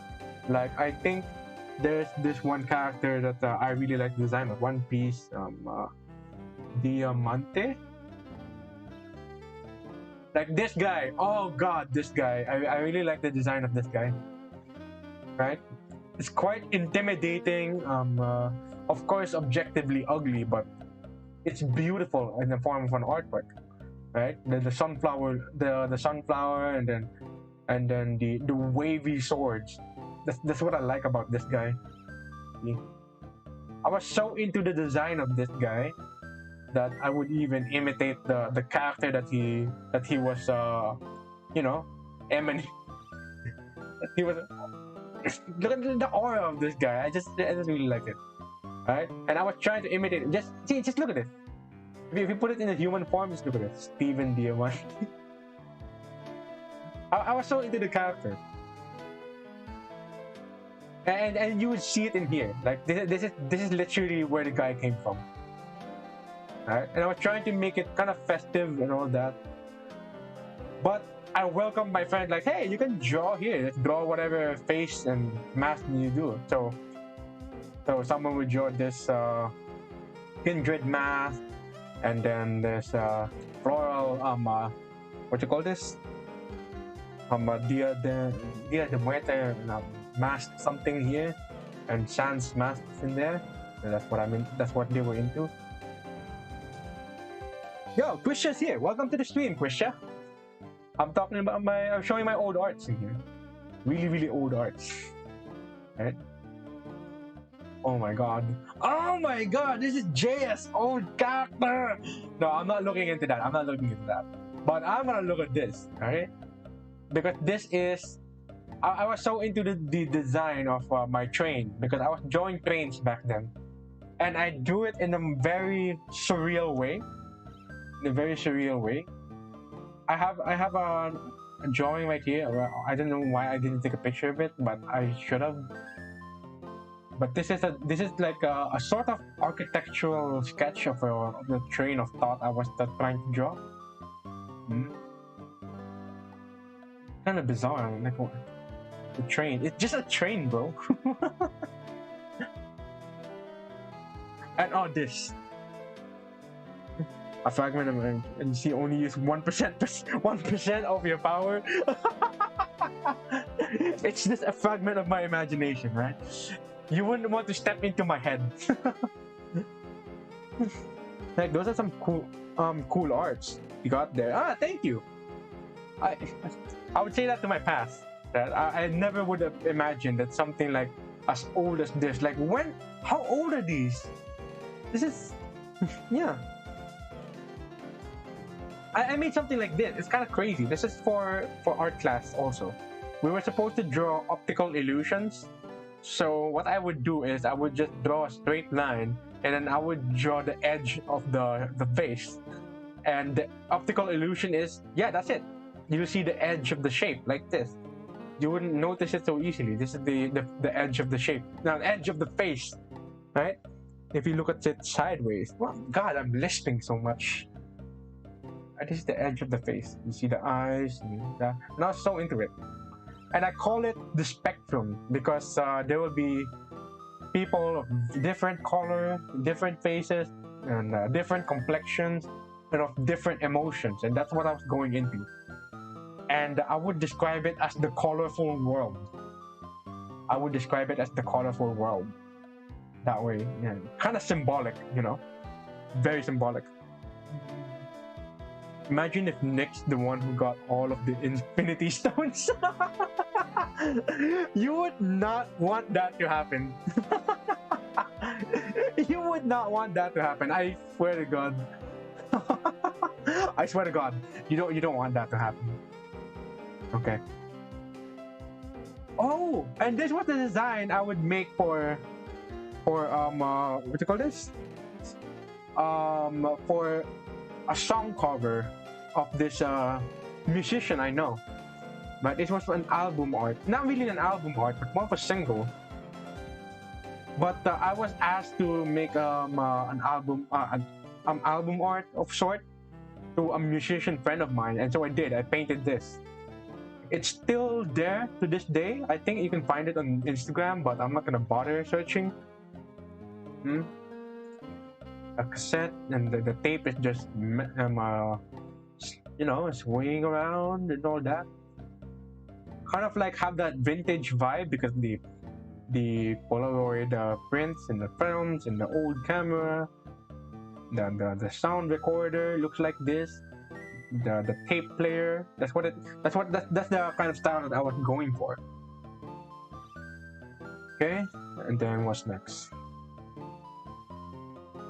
Oh man, we're going a lot closer to the ones that are more and more bizarre. Yeah, and this was the case where it came from. Like you saw all those paintings, it came from this one case. That this was my palette, and this was the other watercolor papers that was stored there. It was stored into this Mart what you call this case. It was supposed to be for canvas, but I used it for paper. because I think it's much more efficient that way. I do not have much canvas. Actually, I have a lot of canvas, but I could not decide which canvas to store in. So yeah. OP already without legs. If he had the Infinity Stones, then GG. We're in for a treat if that happens. GG. The more I know. Alright, next. Alright. So I think we're about to get to the more of a pencil portrait, right? And in school, I was the head of the of an art club. I was the president of an art club, and then there will be this the journalist club that would come to us and ask for a collaboration because they wanted to showcase our art into the book week. There will be the book week, right? So we would draw a bunch of book characters. So that's what we did. We draw a bunch of caricatures of book characters. This is Jane Eyre, and this is the Invisible Man narrator. I was so into doing these quick and fast strokes of a pencil because I did not want to take long at that time. So I wanted to be quick. So I made the pencil stroke to be bold and noticeable, right?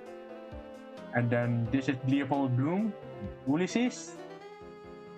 Like I would really like to exaggerate some parts of the face because that's literally the essence of caricature. It's like a bit of an exaggeration.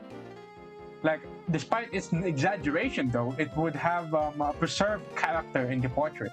So that's what I was going for. I would like extend the size of the piltrum and then make nose a little bit more pointy, and the eyes will just be like this, and then I'll just stroke it with a bit of a circle there, and then that's it.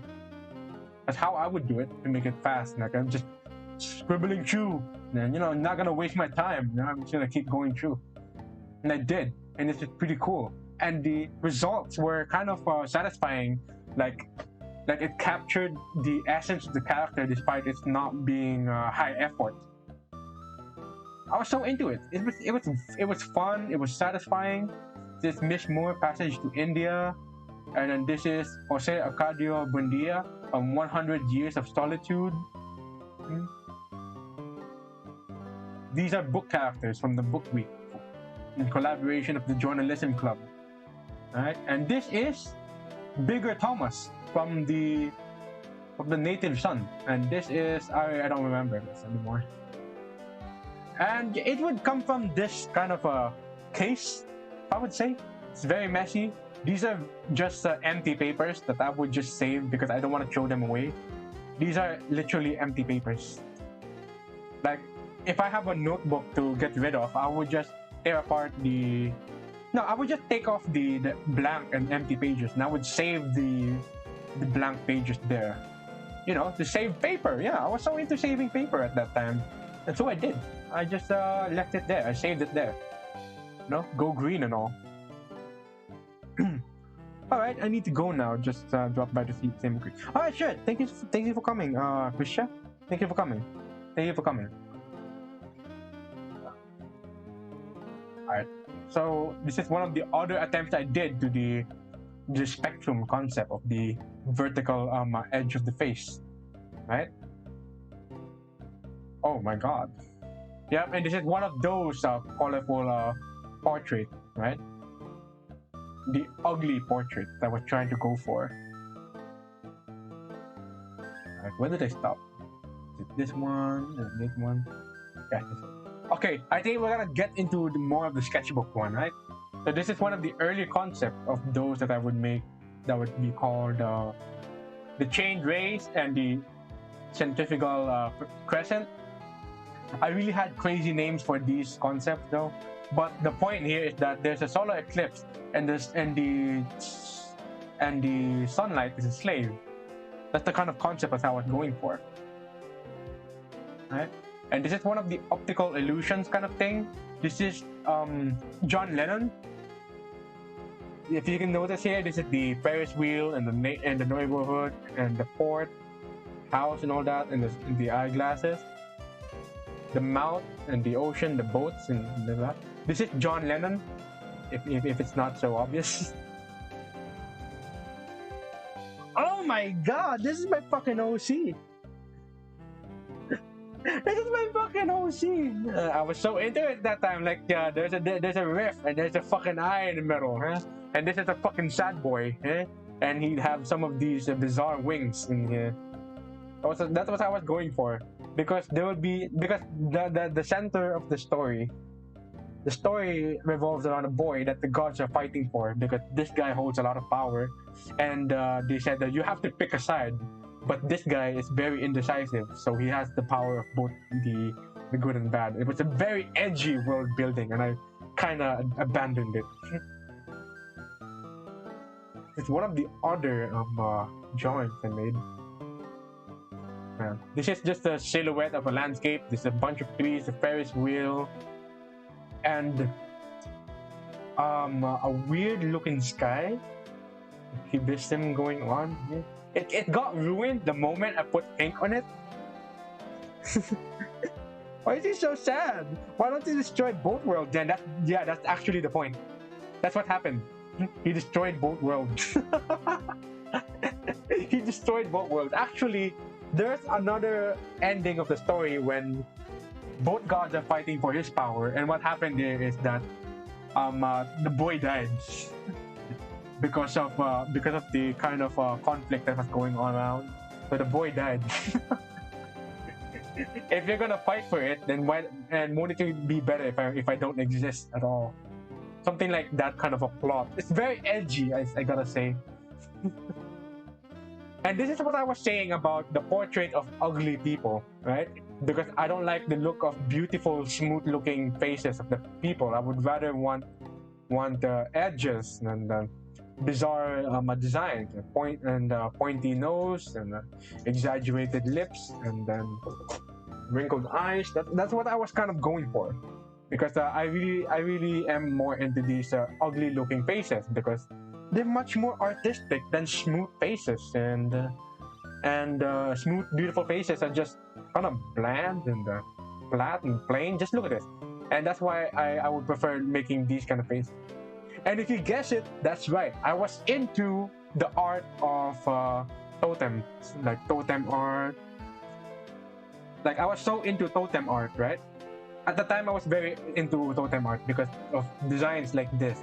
This is what I really loved at the time. Alright, totem art. And I was also into tiki. Like tiki art. See, this is the kind of thing that I was going for. See? It may look exaggerated and the face may be ugly, but like, it's so artistic. It's very artistic. See, just look at it. I really love it. It has an exaggerated presentation of character. It's very colorful. It's very diverse, in a sense. Yeah.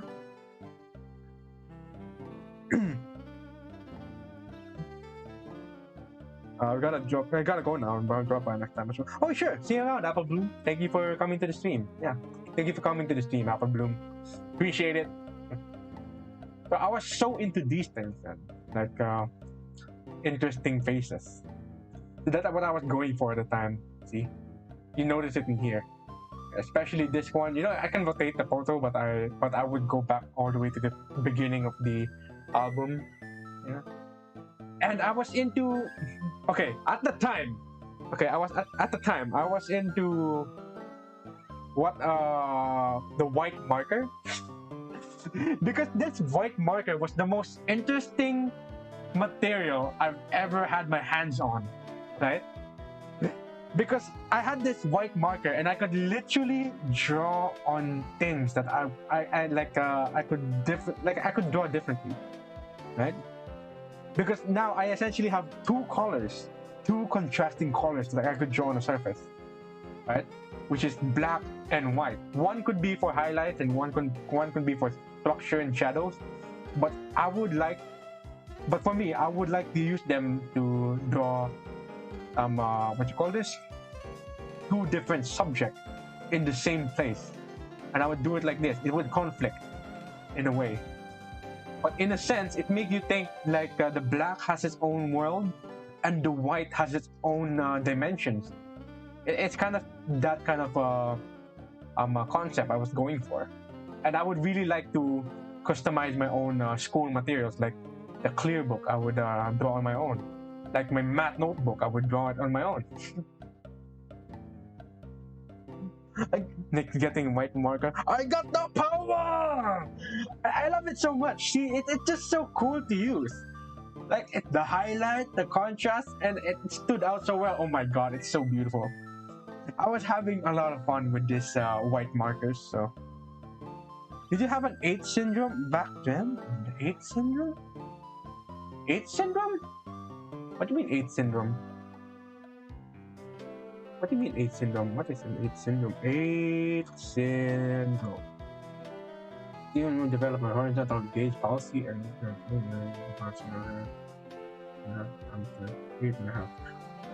8 syndrome? What do you mean 8 syndrome? What is this? No, I don't think I have something like this. Yep, no, I don't think I have something like this. Yeah. I don't think I have something like that. Yeah. Anyways. But this, I was so into it. Like one would be curvy, one would be straight, and the other would be curvy and spiky and all that.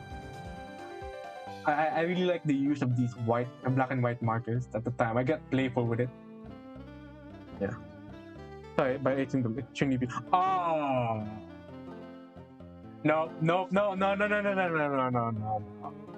Let's not talk about the chuny face. Eh? I never had a chuny face. I think I did. I think I had a chuny face at the time. Yeah, I think I had a chuny face at the time. Look at this. This is one of my other math notebooks, right? Look at my handwriting. I really love my. What is this? April 1, 2019, and I'm drawing like this on my notebook. Yeah, I was so into it. I would most often draw my notebook because I think it's really pleasing to my eye. Like I'm looking at all the equations and all that, and it keeps me, and it's easy to like memorize the things that I'm studying because I can associate my drawings with what I learned, and I would have these imageries in my head that could be associated with these equations. Like this, yeah. And there, I would draw stuff on my notebooks like this, like here. Yep. I would write something like this. Like this is a graffiti writing, a graffiti tag writing style, and I would do it like this. And I would draw on cursive, write on cursive because I literally write on cursive, so. But there are some letters that I would write normally, but there would be time where I would be writing a cursive. I have kind of a mixture of clean writing and the cursive writing. So there's that. That's how I write. Oh god, and this shape too. Because there's like a lot of triangles going on. I would try to associate the sharp stuff that's happening here. You showing all of this and say I don't have a chuny view back then doesn't seem too convincing. Shut the fuck up. Shut the fuck up. Dude, shut the fuck up. No way. And then this thing there. It just oh my god, why did I draw this? Spiders? Into my math notebook? I mean, I tried to do something different, but well, it didn't help me in my studies, so it took a lot of my space, though. And I was into the concept of insects, and I would put my own abstraction of the wings in there like that. Let's see, what was I studying back then? With asymptote y equals 2x plus 11 and y equals 2x minus 9 and one vertex of -5, 9. Given asymptote, oh my god, what the fuck was this? Transforming general to what? I don't remember. And then this thing, yeah, I would draw there. And this bizarre thing I would draw on my notebook. And this puzzle piece. What was I writing back then? Oh my god, this is 2018! These subjects, jeez, shut the fuck up! Shut the fuck up! I was so good at math! I was so good at math! I was so fucking good at math! Everyone saw me as a math god at the time. Oh, word math. But cool doodle. I'm back from, supporting someone. Oh, sure. Okay, we'll just leave you at that. I was so good at math, okay? I really loved math. Right, I was so good at math. I just forgot the lessons already. General chemistry, recitation, the periodic table. September 5, philosophy, PT next 2 weeks. PT next 2 weeks, Wednesday, 9/19. Midterm exam is September. All communication, group practice. And then I was drawing this at the side. I ripped it off because I wanted to save this page. Because we're about to show all our old notebooks and all that. So, let's see. Where did I stop? Here, right? Yeah, I stopped here. Oh my god, we're getting into the notebook art. We're getting into the notebook art area. Oh my god, look at this. Okay. These are drawings of jet engines doodles here. Right? August 28, Gen Chemistry, Schoology, PowerPoint, Theology. My god. You're not the only one. Oh, you hate math? I'm sorry, Defi. When you're the math god, you get bombarded with help. Yeah, I do. I gave help a lot at the time when I was in math class. Okay? I must say, because my teacher, my classmates recognized that I was so good at math, everyone was coming to me for help. For consultation and see if their equations were correct and their solutions are correct. I would tell them things like, oh, you do it like this and like that. And I would send pictures of my notebooks because my notebooks are so clean in indication and color assignment and all that. It's so organized. It's just so easy to learn because I organize it in a way where you could easily review it. You could easily understand, and then you would learn easily and dominate the test. Now, at the time, if I ever look at the notebooks of my classmates, they're so unorganized, they're so messy and all that. It's hard to learn, right? And I think it's those things that kind of demotivates us from learning, right? So it's more about organization. It's more about the things that would aesthetically pleases us because it's clean. It lessens the amount of noise. Right? The amount of visual noises. So I was about that. I was 22 and I was drawing this. And I would point things out of why I'm doing this, right? Yes, I was very inspired by Peter Jaws at the time, so directional contrast. Yeah, directional contrast because this one's going down, this one's diagonal. Finer details because I understood that you have to draw closely to each other if you want to have an illusion of very fine details of the artwork, right?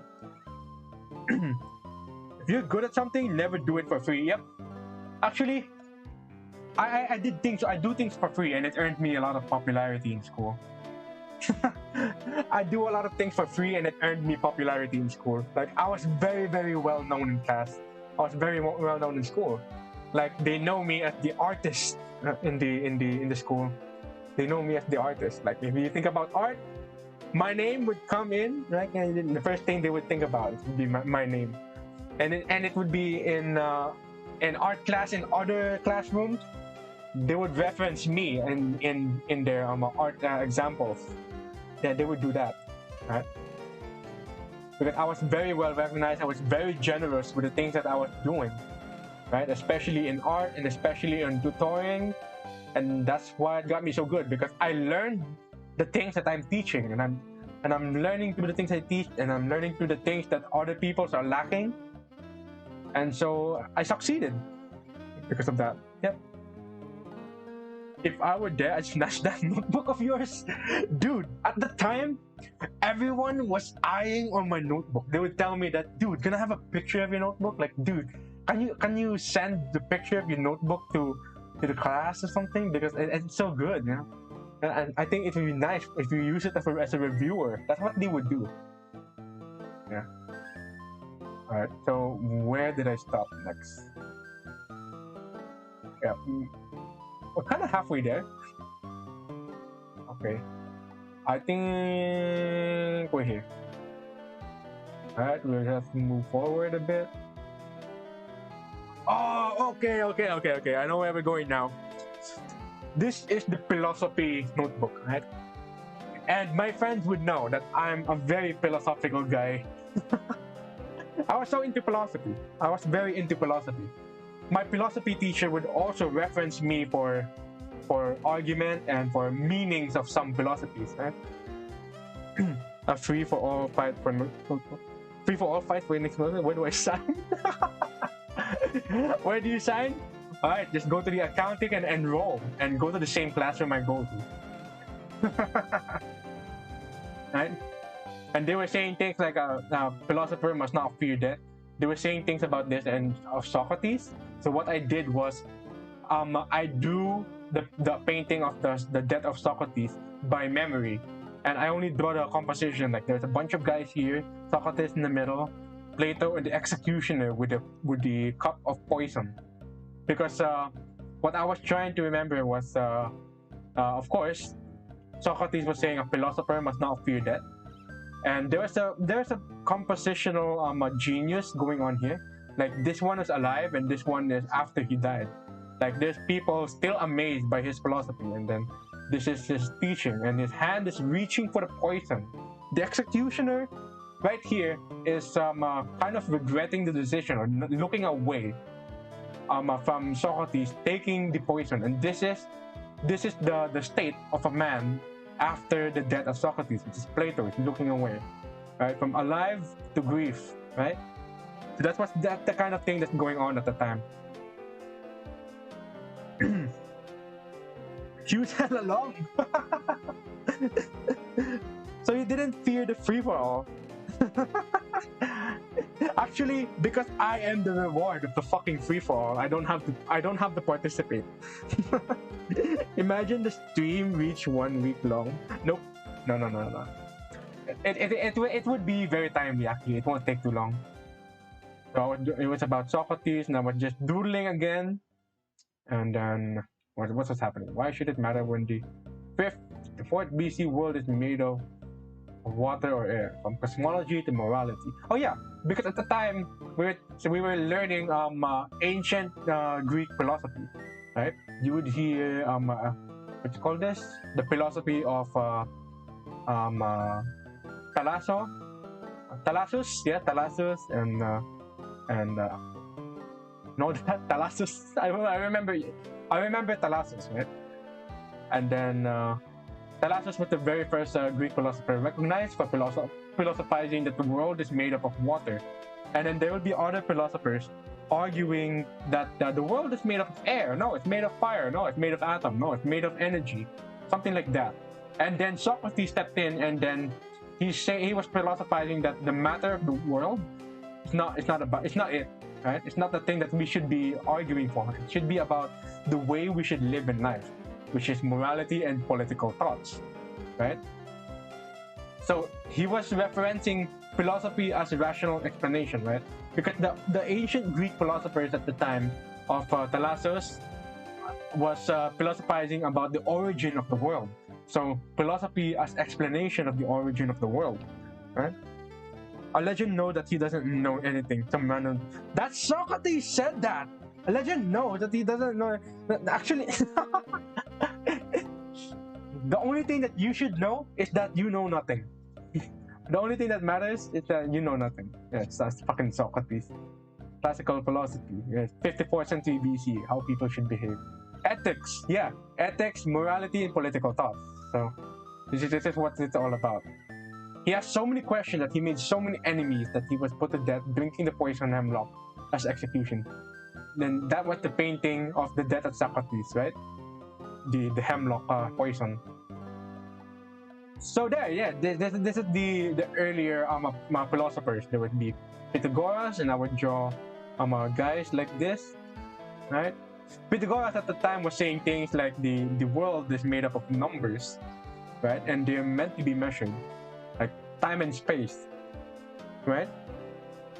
Socrates, the big brain. Right. Archimedes, yeah, there was Archimedes. Monism, unity in diversity. Monism. And then there's Zeno's paradox, right? Yeah, to travel this one distance, you have to travel half the distance, and to travel half the distance, you have to travel half the distance, and then that's become the paradox, right? That you have a neat handwriting. Meanwhile, my penmanship can only be understood by doctors. No fuck. I thought it was average. See, just look at this, right? That anime girl got me acting unwise Chinese. Yeah, okay, now these are the list of the ancient Greek philosophers. Thales, Anaximenes, Heraclitus, Pythagoras, Parmenides, Zeno of Elea, Empedocles, Anaxagoras, and Lou and Demo. So they were saying the earth stuff. The meaning of earth stuff is like the matter of the world, the origin of the world, like the ultimate matter of the universe, like what the universe is made of, right? And Thalassius philosophized that the world is made up of water.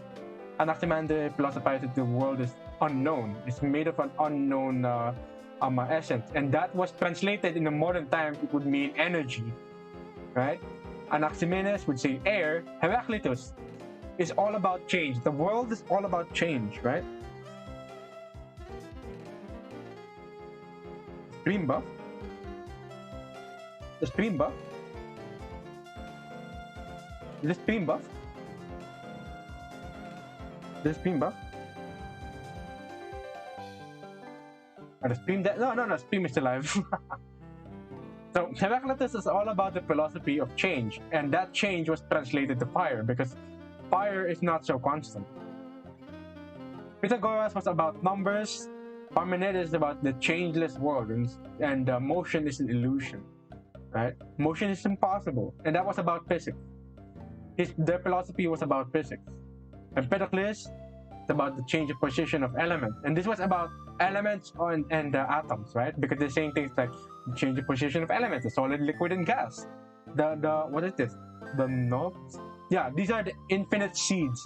These infinite seeds are like the minuscule particles that the world revolves in. And then Lev and Demo would say, oh, it's atoms, right?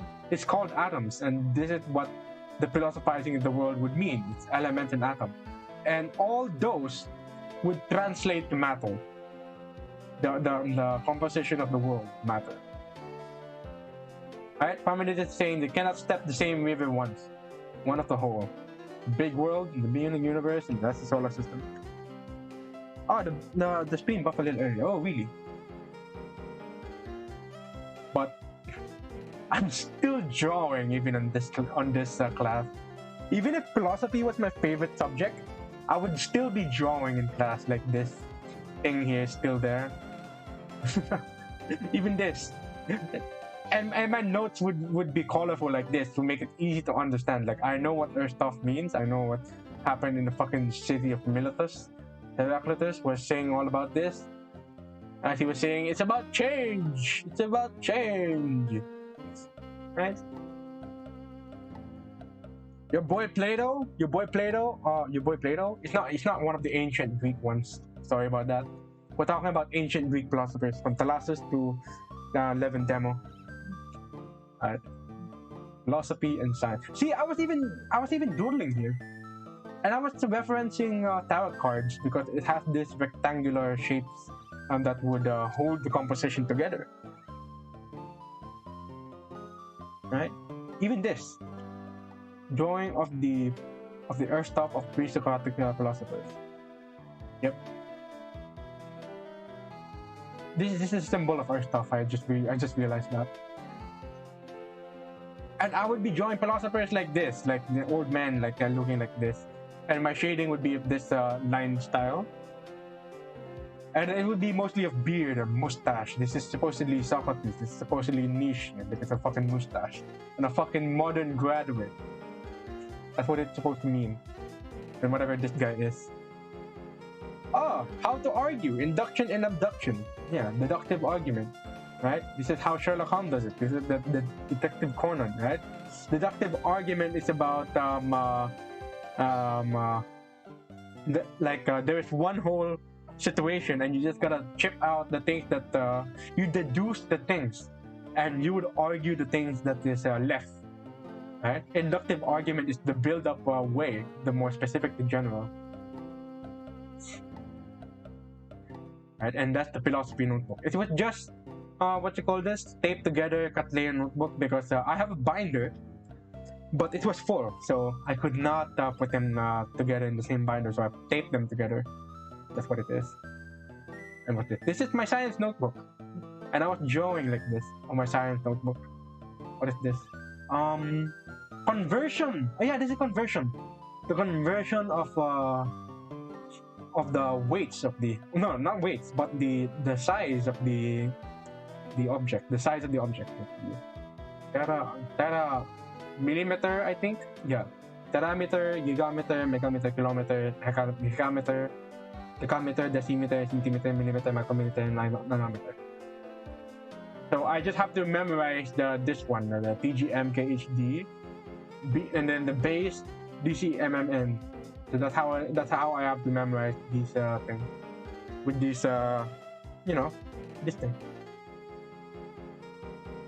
Naway lahat, nag-take notes pag my class. Alam niyo, nowadays, whoever can scream the unrelated to anything arguments wins.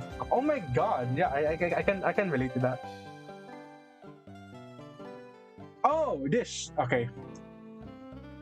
And I was all about these dead birds. I call these series of birds dead birds because this is highly exoskeletal and this black eye and all that. What the hell is this? Separating mixture experiment. Material, activated charcoal, ground, mothballs, food coloring, salt, asapapil. What happened here? Oh, okay. I think, okay. The ground mothballs, food coloring. I think it's about separating what you call this, crude liquid, and it will go through these things. I'm not too sure. Pokemon. Alright, wait. So what's next? Is it this one? No, it's this one, right? Okay. And yeah, this is the back of my test paper. This is the back of my test paper. This is literally the back of my test paper. What subject is this? I don't know. But it would be in the back of my test paper that I would draw this thing. Yep. Next. Oh, okay. Where am my sketchbook page now? We're in the sketchbook. Okay.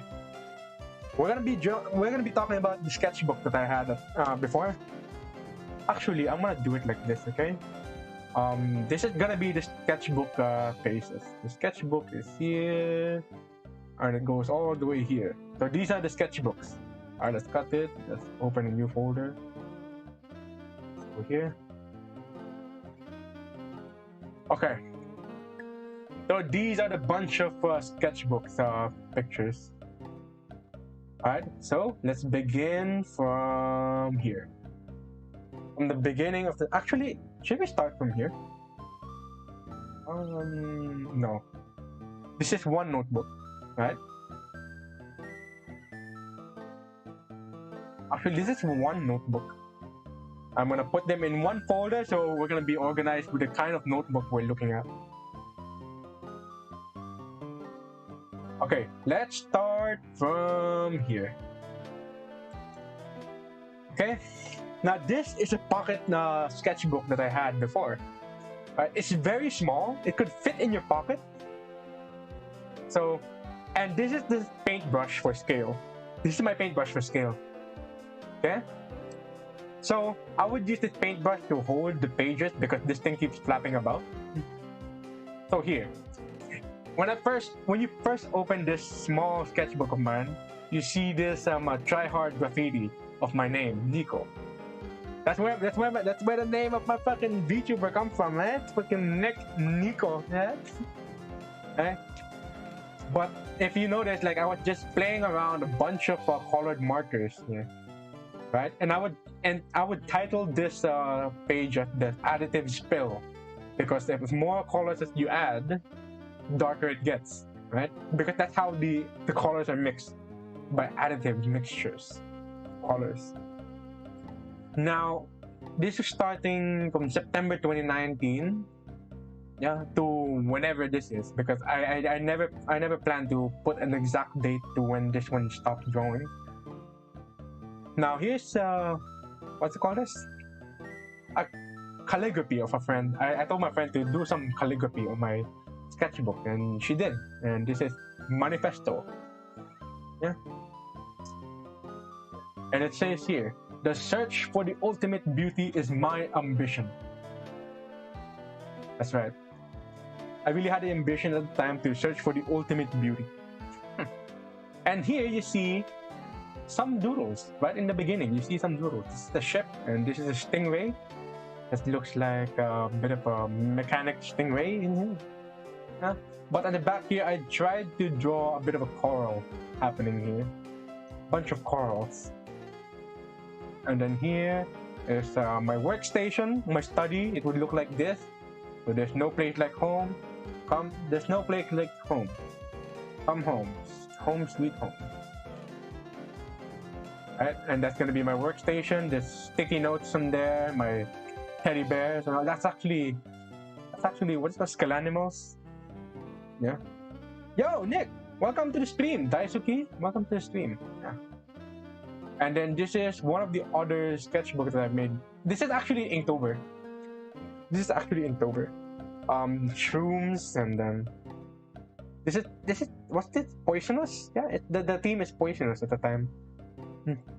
The first day in Inktober was poisonous, right? So I draw mushrooms. So this is a mushroom. Yep, this is a mushroom.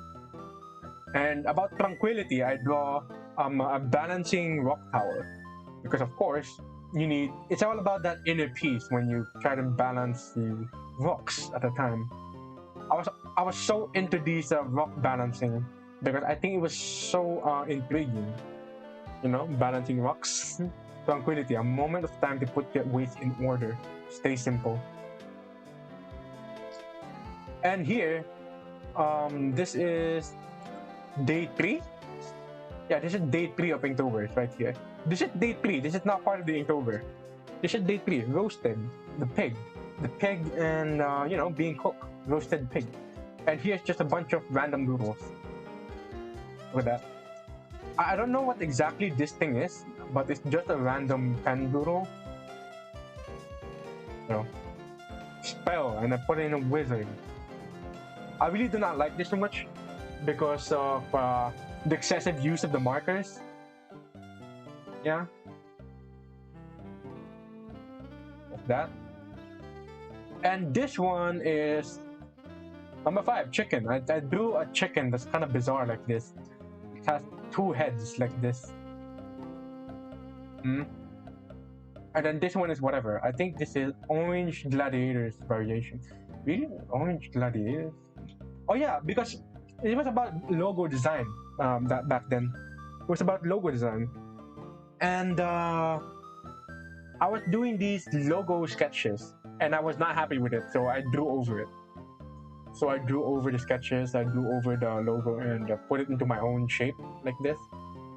But it didn't really work, so it just stayed like that. And if you know what this is, yep, that's Double King. You know, if you know the animation of Double King, yeah, let's see, Double King. If you know the animation of Double King, you may be able to recognize it. It's this video. It's a very, very bizarre animation, I must say. But I really love the animation, the amount of detail that it has. Alright, you just look at it. It's just this character is just killing all the king and kingdoms he would encounter. just to take over all the crowns of every kingdom. And that's what this drawing is about. Double King, regicide. Humanity will stay hungry for power, conquer and become like the gods. Regicide. Nice. And this is, oh yeah, some of my logo designs, right? The red gladiators and the pink warriors. This is my team. This is my team. The pink warriors. This is literally my team. The pink warriors. The red gladiators. Right? This is literally my team. The pink warriors. We lost though. Our team lost though, I must say. And then there will be other teams like the Yellow Phoenix. This is the other team, the Yellow Phoenix. And then what is this? 5/31/2019. The program for war. Yeah, this is the gladiator helmet. Because I was joined the gladiator here, but like I was not happy with it. So what I did was I just drew over it, like a bunch of lines and all that. That's what I did, and then I just covered the rest with black ink to keep it clean. And this is another logo I designed, the green dragon. This team also lost, I must say. This team also lost. The true program looks like this because it looks so a bit mechanical. So that's why I was going with a theme of robots. That's why I say true program. Have you heard of the painting named Dilaw na Tita? Yeah, actually, I did. I really hate it so much. Moving on. I really hate that painting so much. What the fuck? Just yellow dick. Alright, the unknown. Because this is another logo design that I was not happy about. So what I did was I drew over it again. So it was based on a serpent, a pink python. I think it's a purple python. Yeah, it was a python that was I was drawing here, and I was not happy with the sketch. So I drew over it and I put my own thing in here. This is what it looks like. What is this? 10, 16, 18. Here. The moment I become king is the moment I die. Exhausted. Yeah, the robot and all that. Oh yeah, and this is one of the other Double King moments. Precious, and this Precious the Crown, featuring Double King. It's all about royalty. And this is about royalty. This doodle is about royalty. Yeah. Like the flower symbol thingy is down here. And the crown, of course. I was so into the idea of the crown and Double King back then. Because Double King is a very beautiful animation. You should watch it. The animation of Double King, I swear to Christ, it's beautifully done. Like, if I can just play a bit in here. I think it would be copyrighted, the music, I'm not sure. By Felix Colgrave, I love it so much. Look at the animation. The amount of detail it has. The sound design is kind of, engaging and engaging too. It's, keeps your attention. I really love this animation, and that's why I took inspiration from it and draw it here. And this is it. This is Double King. And this one is the purple snake. It's actually purple python, but whatever. And this one is the winning team. It's the champion. This is the winning team, the purple python. Yeah. This is another one of those doodles, and I just drew over it, and I just decided to use colored pencils, because it's been black and white, so I wanted to color it. And this is the champion team, the purple python. And this one is, what is this? Simulation tree? What is this? Whatever this is. May 20, 2019. What is this? The eye tells no lies, yet you are a fool. The blind. Ooh. I was kind of edgy with this thing. I was very edgy with this kind of things that I would put here in the side. And then this. What is this? The walls. Alright, okay. And what is this? The Blue Royals. Ah, the Blue Royals. The Blue Royal team. It would be the Blue Lion, actually. That's what it be called. The Blue Lion. The Blue Royals. Yeah. This team also lost. This team also lost, I gotta say. Let's see what's next. What is this? Ah, yes. November 1, 2018. And I put the time here, 3:51 p.m. And I finished this. It's a bunch of mess here with the colored markers and colored pen. And then sometimes I would pick up my colored gel pen. The metallic gel pen, the gold and silver. And I would put symbols above across it, like crown and eye. Because I think these things, these symbolisms, I think they're kind of interesting to put in, to play with also. So, yeah. I think there's something you can read here. What is this? What is this? Life School. Oh, okay, sure. What is this? Composition 0? Composition 0. Wow, what a title. Oh, reflection. Yeah, the reflection. The port, the man, and the reflections over there. Because at this point, I was thinking of like, I don't care what's gonna go into my sketchbook. I'm just gonna do whatever, and I want to fill it up no matter what. So I was bullshitting all of these. I was bullshitting with this too. Like I didn't even think about this. Let's see. Oh, what is this? Whatever that is. Ah, live and soar. What is this? Be alive. Inktober number 15, week. Ah, it was the baby bird. Ah, it's the baby bird. Be alive. Yeah, live and soar. Interesting. I didn't think I would be symbolic like this at the time. Is that a gel pen you use? Yeah, I use gel pen. I use gel pen. Actually, this thing is a paintbrush, but I would use gel pen for these things. These are gel pens. What is this? A clock? Yeah, this is a clock, right? Yeah, that's a clock with a bunch of colored pencil mess here.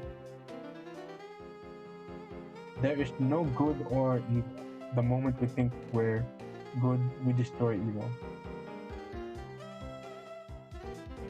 Wait, this is quite deep. Wait, let me just.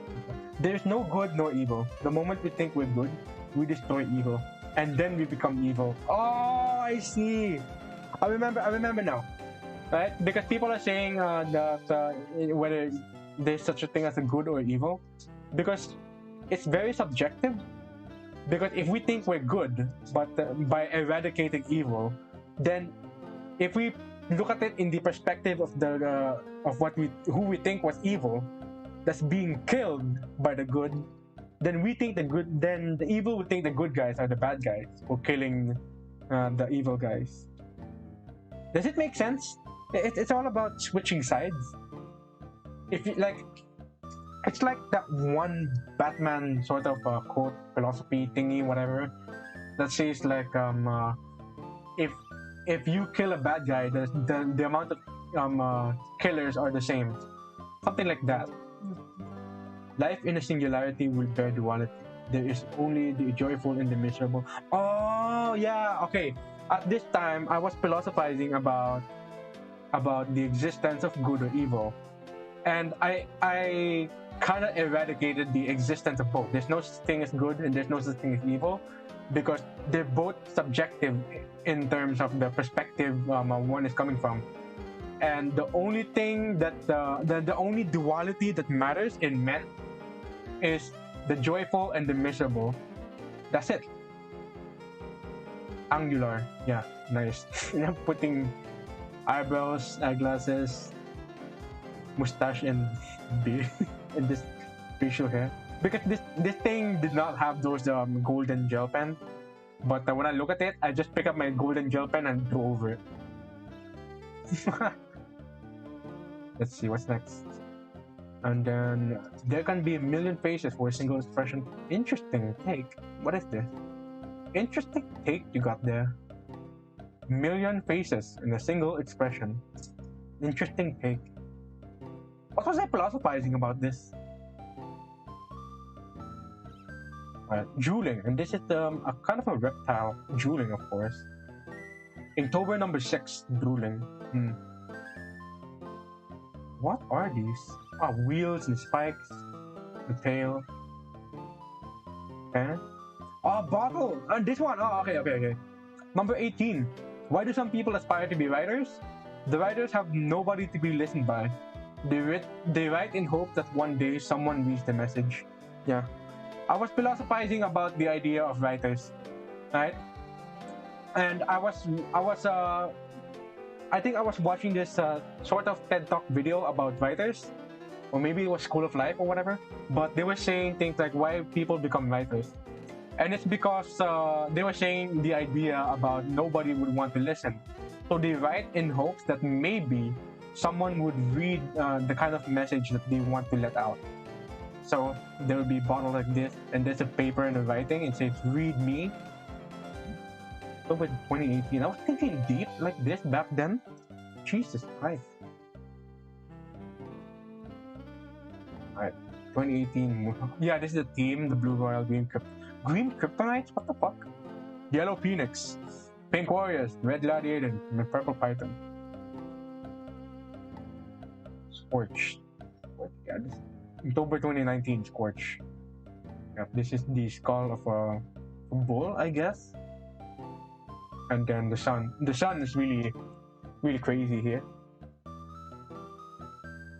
What was I into back then? Oh yeah, I was into the aesthetic of the skulls and flowers like this. Yeah, I was into it back then. Okay. What's this? Will get worse before it gets better. I really do not believe in this. It will get worse before it gets better. The sun will shine after the rain. Hope for a better future. Hope. Maybe a strategy. There's no sunny day that can give me sunshine. Really? The star. Inktober number 8, the star. And this is the one. Wow.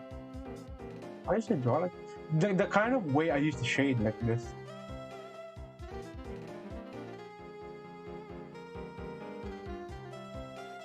Wow. Next. Ooh. What is this? The heart. Heart in the skull and the faces in the back. Let's see.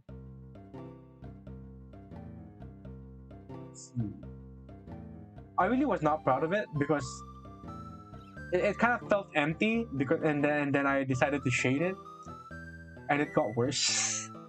I could have left this unshaded. Man.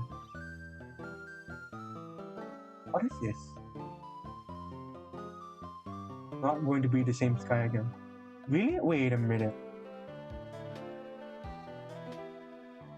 Yeah, I was drawing the same geometric moon as I did back then. It's been this same moon. Right?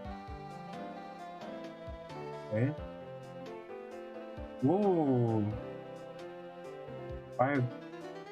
May 31, 19. I was this detailed?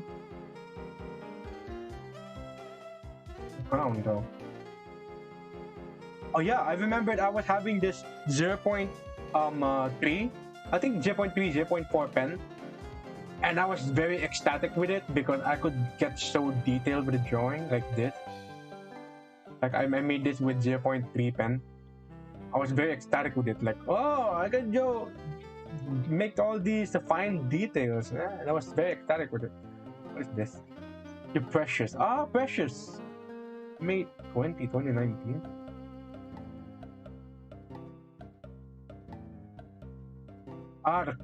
The key. I see. And then there's the lock there. I don't know why I did this. What is this? Oh, and there's the dimensional rift. A reference to the past of what I did before. I'm at 28. GIF. Yep, this is the GIF.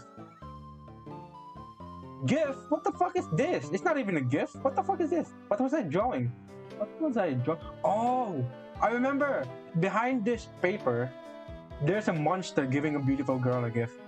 That's what the concept, right? There's a monster here. This is the hand giving a gift to a beautiful girl here. That's what the idea about. Welcome. Not here. You know you don't want to complete it. Do not finish. What the fuck? That's very edgy of you, man. Very edgy.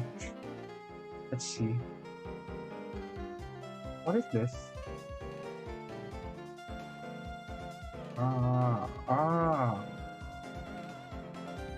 Yeah, you can see the patterns going on here.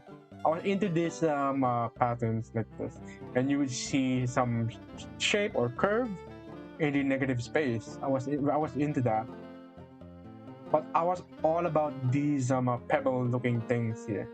After this thing, but this, what is this? Flowing? I don't know. Flowing! Flowing! Like the flowing tears. Yeah, I see. Yep, the tears was flowing on this thing. And then I kind of got bored of it because it's just the eye and tear. So what I did was I drew these lines all around it. And yeah. Okay. What's this? Negative space. Magnify? Oh, magnify! Okay, so there's like... The thing that's happening around here is that there is these things, right? It's kind of huge in relative perspective, and it goes closer and closer and smaller into this kind of thing. That's the kind of idea with this what you call this? With this magnify theme. Double. I don't remember what happened. What happened to double?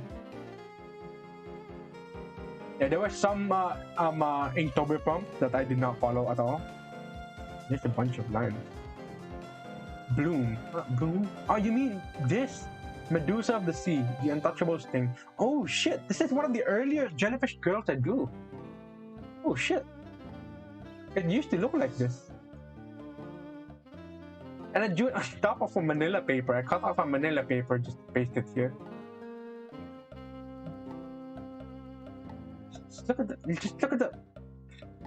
the outline in here, the edge. It's like it's mixing. It's getting mixed. It's getting additive mixture to turn dark. That's what I don't like about these colored pens. Are those bite marks on your pen and pencil? Which one? Bite marks? This? Actually, this is my brush. I don't bite it. Of course, I don't bite it. Well, just you know, paints. No, those are not bite marks. What are you talking about? Oh, the setters. The whale. Yeah, the crying haunted whale. Yep. Inktober number 12 whale. And that's the setters. And I included the constellation of the whale, which this one. Yeah. It was being hunted like this with a bunch of you know, golden harpoon, and it would be crying like this. Whale was my favorite animal at the time because I really loved the elegant look of the whales, especially with the fins. With this up. Not ordered. Whale, turtle, and jellyfish. I think this is where it all began. Not my kingdom come. Wow, that's very edgy of you. Very edgy of you. Inktober 31. October 31. 2018. What is this?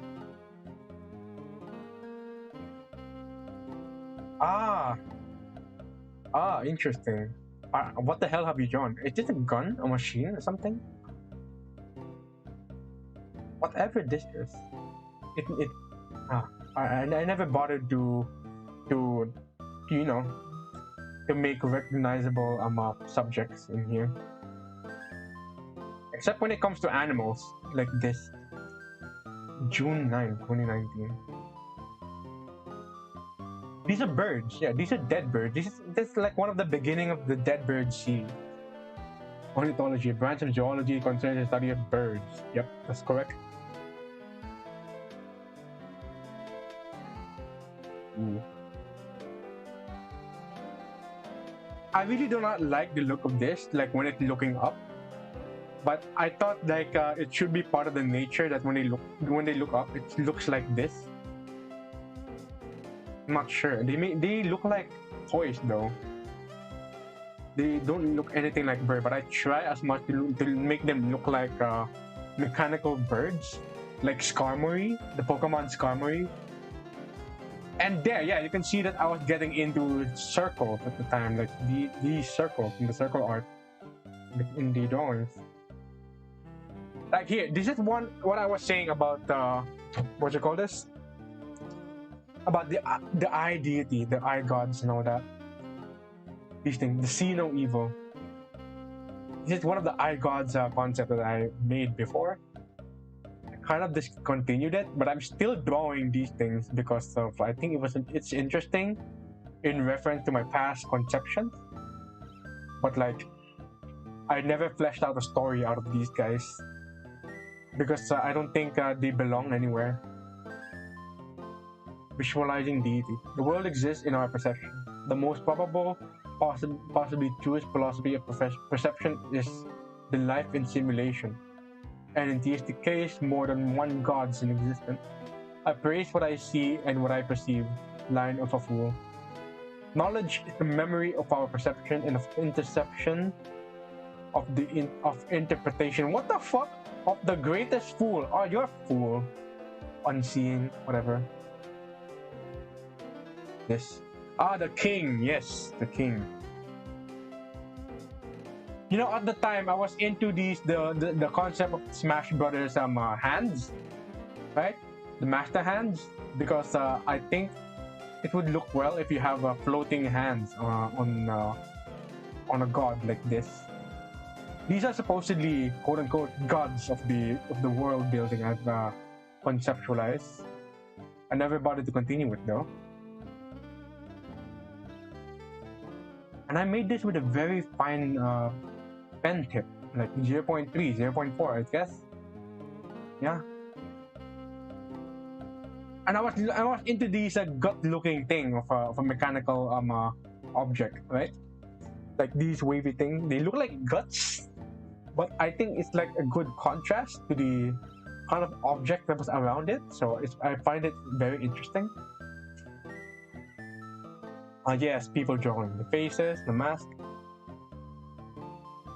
and the puppet boy. This is the puppet boy. Yeah, puppet boy, the heart, the living puppet boy. Let's see. And some of the failed logo designs are converted to doodles like this. Yeah, like this. What is this? Why did I put this? An X. Oh my god. Oh, this. Okay. The Untouchables thing in just Jellyfish, like this. I used to draw Jellyfish like this back then. They look very mechanical. When was this? May 31, 2019? It says recent. Almost recent. I'm still putting crowns on my drawing. Crowns and halos, like this. The Zur Colorare. The Endangered. Yep. Ooh. This is one of my fleshed out concept of the Dead Birds series that I was aiming to, to flesh out, but I never continued it. At the time, I was into creature design, and that's why I got these things drawn. Probably. What is this? What the fuck? First light. What the fuck? What the fuck? Yo, it's a mess. It's a mess, but I think the circle things are interesting though. I'm looking at it. Yeah, yellow, green, and orange. Interesting combination. I think I was using blue to use it as shading, but it did not mix well. Just look at it. I could have just used black to make it easy, but I decided that in this drawing, there is no black color here. It's just a mixture of blue and red and pink that would make it seem like it's black. But this one is completely black and white. And this is what I was saying, that I was into this gut-looking texture. especially this thing. And this thing, I was into you know, the phases of a moon, but I don't draw it exactly like a phase of a moon, but I draw it in like some part of the moon will be black, like this, like improperly shaded, and it may look like it's cracked up with a little bit of line here, like this. That's the kind of thing that I was going for back then. What the fuck is this? Who is this? What is this? May 31, 2019. Damn. What is this? No. I think I would cringe in this one. February 1 to February 4. This took 4 days. Are you serious? This took 4 days? Looks like something I could take for 1 day. Someone struck something into my heart. I went off to give myself a check. Doc had me diagnosed with in love. Oh no! No! Who are you thinking? No way. Oh yeah, and this is the end. I was drawing the chess pieces. This is February 1, 2019. The chess pieces. And yep. And then I would draw the chess pieces in golden pen like this. Alright, so that's just one pocket sketchbook, right? There's still a lot more right here. Let's see. Let's take a look at them. I think I can just group them somehow. I think, but it's kind of jumbled. Wait, I think this one's spiral here until here. This is another spiral sketchbook. Alright, this is a spiral sketchbook, right? Alright, let's take a look. Oh! Lady Justice.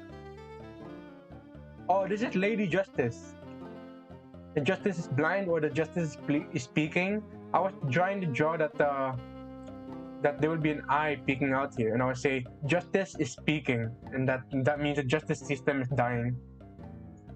And this is one of the other colorful doodles I made.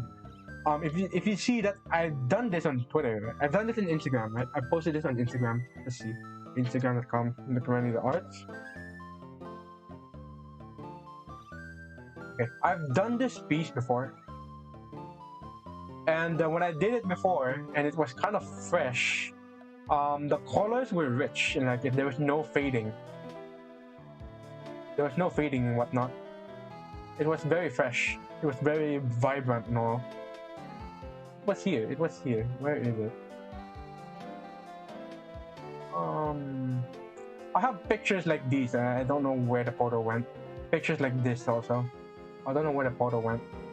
Like this one. This one's more vibrant. Because at the time, the drawing was fresh and the colors were rich like this. But this one is kind of faded out because it's a very old piece. Yeah, it's a very old piece. This is a very old piece. And so you can see it's all fading out, fading to yellow. Yeah. In the beginning, I would start at green, right? I would build up the colors, so from green to orange to red, and then to other colors, to pink and blue. Alright, so this all started as the green sketch, and then I built up the color. So green, orange, and then you can see it's the gradual progression in the colors right here. What is this? Oh, the title of the piece there was Holy Melancholy. This is, when was this? Oh, September 10. Yeah, September 10. Oh, this is one of the other older puppet boy, the living puppet piece. When you realize that in reality you have all the choices you can act on, but what is keeping you into thinking how limited our choices are? Come alive, despite the consequences of life, you can still rebel. Interesting take, interesting philosophy. What's this? Oh, this one's discontinued. Holy shit. Yeah, I did say earlier that I had characters revolving around these big hoodies. Yeah. and it would often have these crazy wing designs. What the hell? Yeah, I think I was very disorganized in here. Like, I would draw lines there, and I would draw these crack things that look the glass cracking thingies like this, the diagonal, right? And then I would put in black to contrast within this object. And badly done. it's left abandoned. You can already see the process is right here. Like, I've put the markers like that. Yep. Cloak and dagger. Oh yeah, cloak and dagger.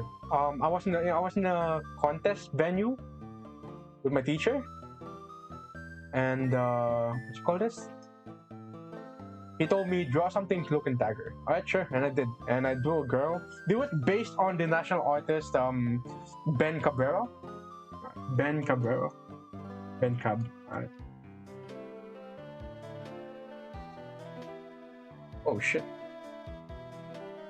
Ben Cab. Wait, what is this? Yeah, it was based on this artist. I really love this artist so much. The national artist Ben Cabrera. And he draws his girls with the cloths like this. It's kind of waving around like this. I took inspiration from some of these, like this most especially. This is very, very iconic of him. To, you know, his painting. This is one of his most iconic paintings, and so I took inspiration from that and put it to here, and it was this one. I like how I made use of the yellow to make it like this. Ah, interesting. Oh yeah. Yep, that's a really weird balloon you have there. I think I don't know why is this going to be a balloon. I think this is a bit poetical. I'm not so sure.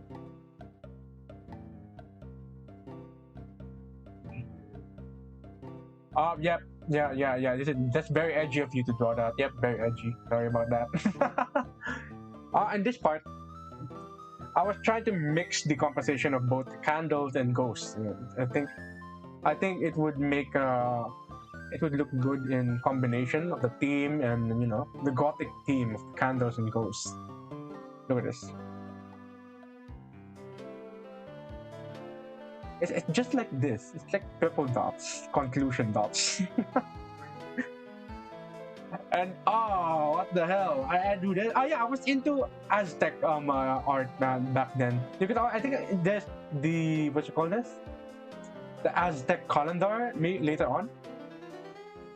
And then this, yeah, I did say it in the previous stream, like, and a lot of my art things, that I was so into vertical art, like from up to down, something like this. This is the kind of thing that I'm into, the vertical art, like up to down, and this one also. Because as I said before, that I'm so into tiki art and totem art and all that. The ibis, interesting. And the feather design though. And this. No, this is part of my Dead Bird series back then. Oh, the blue sun! Holy shit! Holy shit, the blue sun! I remember I was drawing this in the middle of a contest venue and I lost. I lost in that contest, so I was so bored after that. I was so let down, and I decided to draw this. This is very mechanical looking thing.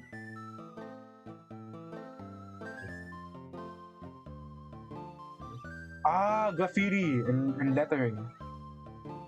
Yeah, I was so into it back then. So about graffiti, I would try and write out different styles, like the pointy, the thin, and then the bubbly ones like this. Some would have spacing, some would be clumped together. Some would be messy, some would be uniform, some would be stretched out. And I was experimenting it, and I was into graffiti back then. I know, because there are some graffiti sketches I did earlier here. I did graffiti sketches here. I think you'll see it later on. And this one's the top view of my project. It was a bunch of tape and metal, and so I decided to draw based off of it. Shut the fuck up, enchanted lever. Oh my god, no. Oh my god, no. What the fuck up? And no way. No way. Now these guys know my name. Anyways. Ah yes, there's the statue of Lady Justice being broken and shattered and shot by an arrow. What a concept. And this is one of my other OC drawings. Just, you know, the hoodie boy. Something like that. What is this? Ah, yes. The Remains of Eden. Yeah, this is the Remains of Eden drawing. I've always been reiterating this composition, the Remains of Eden. And some random statue-looking thing here. Oh, and this is how I used to draw wings back then. Bold strokes like this. Because like I said earlier, like I was so into stained glass, and stained glass has these bold and thick black lines. So yeah, and this was the project. The side view of the project back then. It was a plant, and then there would be Christmas balls there, Christmas ornaments, and the pot would have face drawings there, and we would call it the Yggdrasil, the 9 worlds. And yes, this is the graffiti tag. Yeah, I was so into graffiti back then. It says tag, and then this one says propel. This actually says vapor backwards. So propel and vapor. Dancer, yeah. And this is the strands of the senior high school. The STEM, the humanities, the gas, and I think one is ABM. Yeah, this is it, ABM. I was so into the design of the Old English because I think it's pretty fancy and unique too. Because I saw some Old English fonts integrated into graffiti, and I thought it was very interesting. So another caricature of my friends. And the halo. That's a very bizarre halo. Right? That's a very bizarre halo.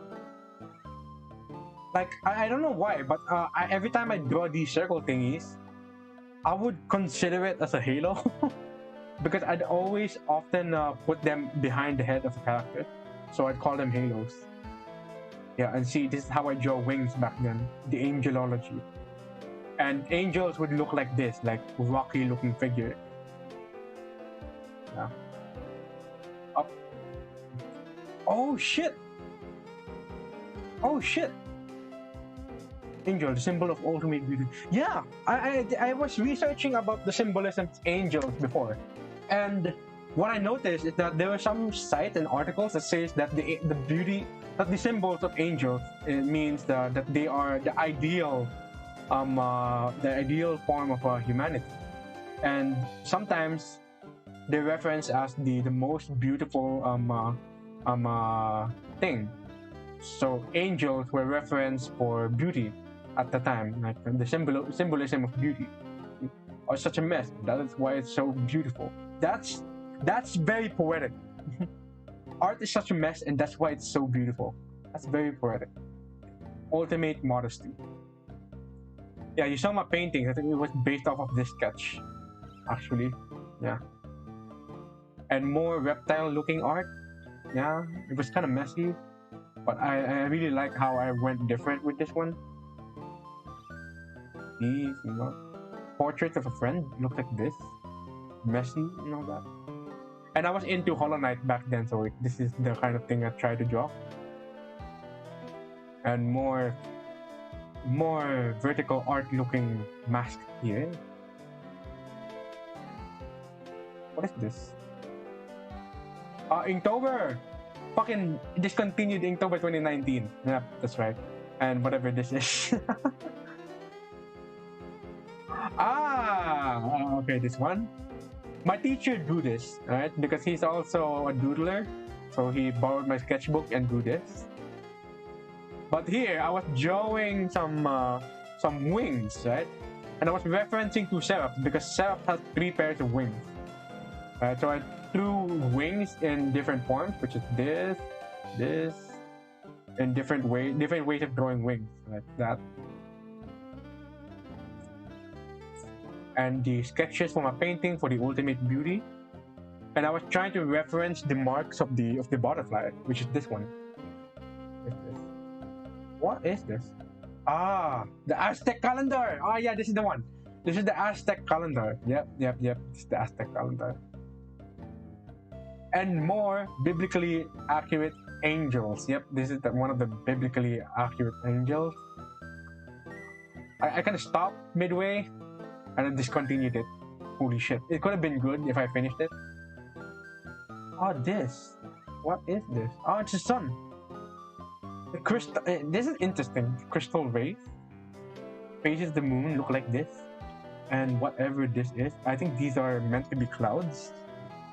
Weird though. What the fuck is this? That's a weird coloring scheme. I remember doing this. Holy shit. Ah, God. I tried to draw like a mechanical robot dragon thing. And then when I decided to color it, I'm like, yep, it looks like a fucking toy. Yep. Ah! It looked like it came out of your psychedelic nightmare. And more of these moon things that I would draw this year.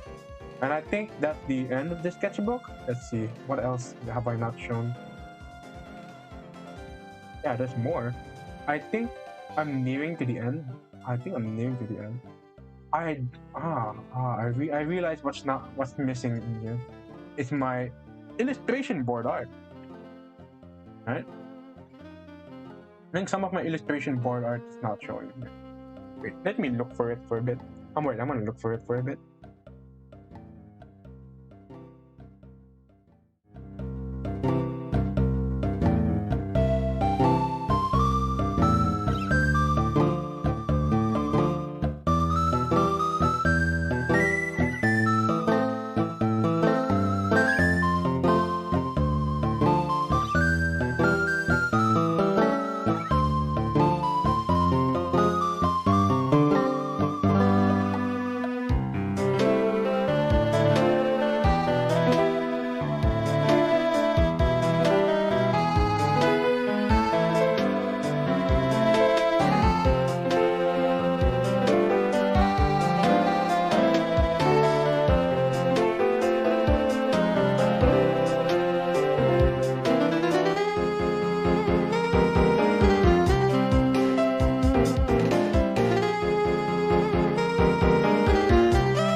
Okay. Let me have a sip of iced tea.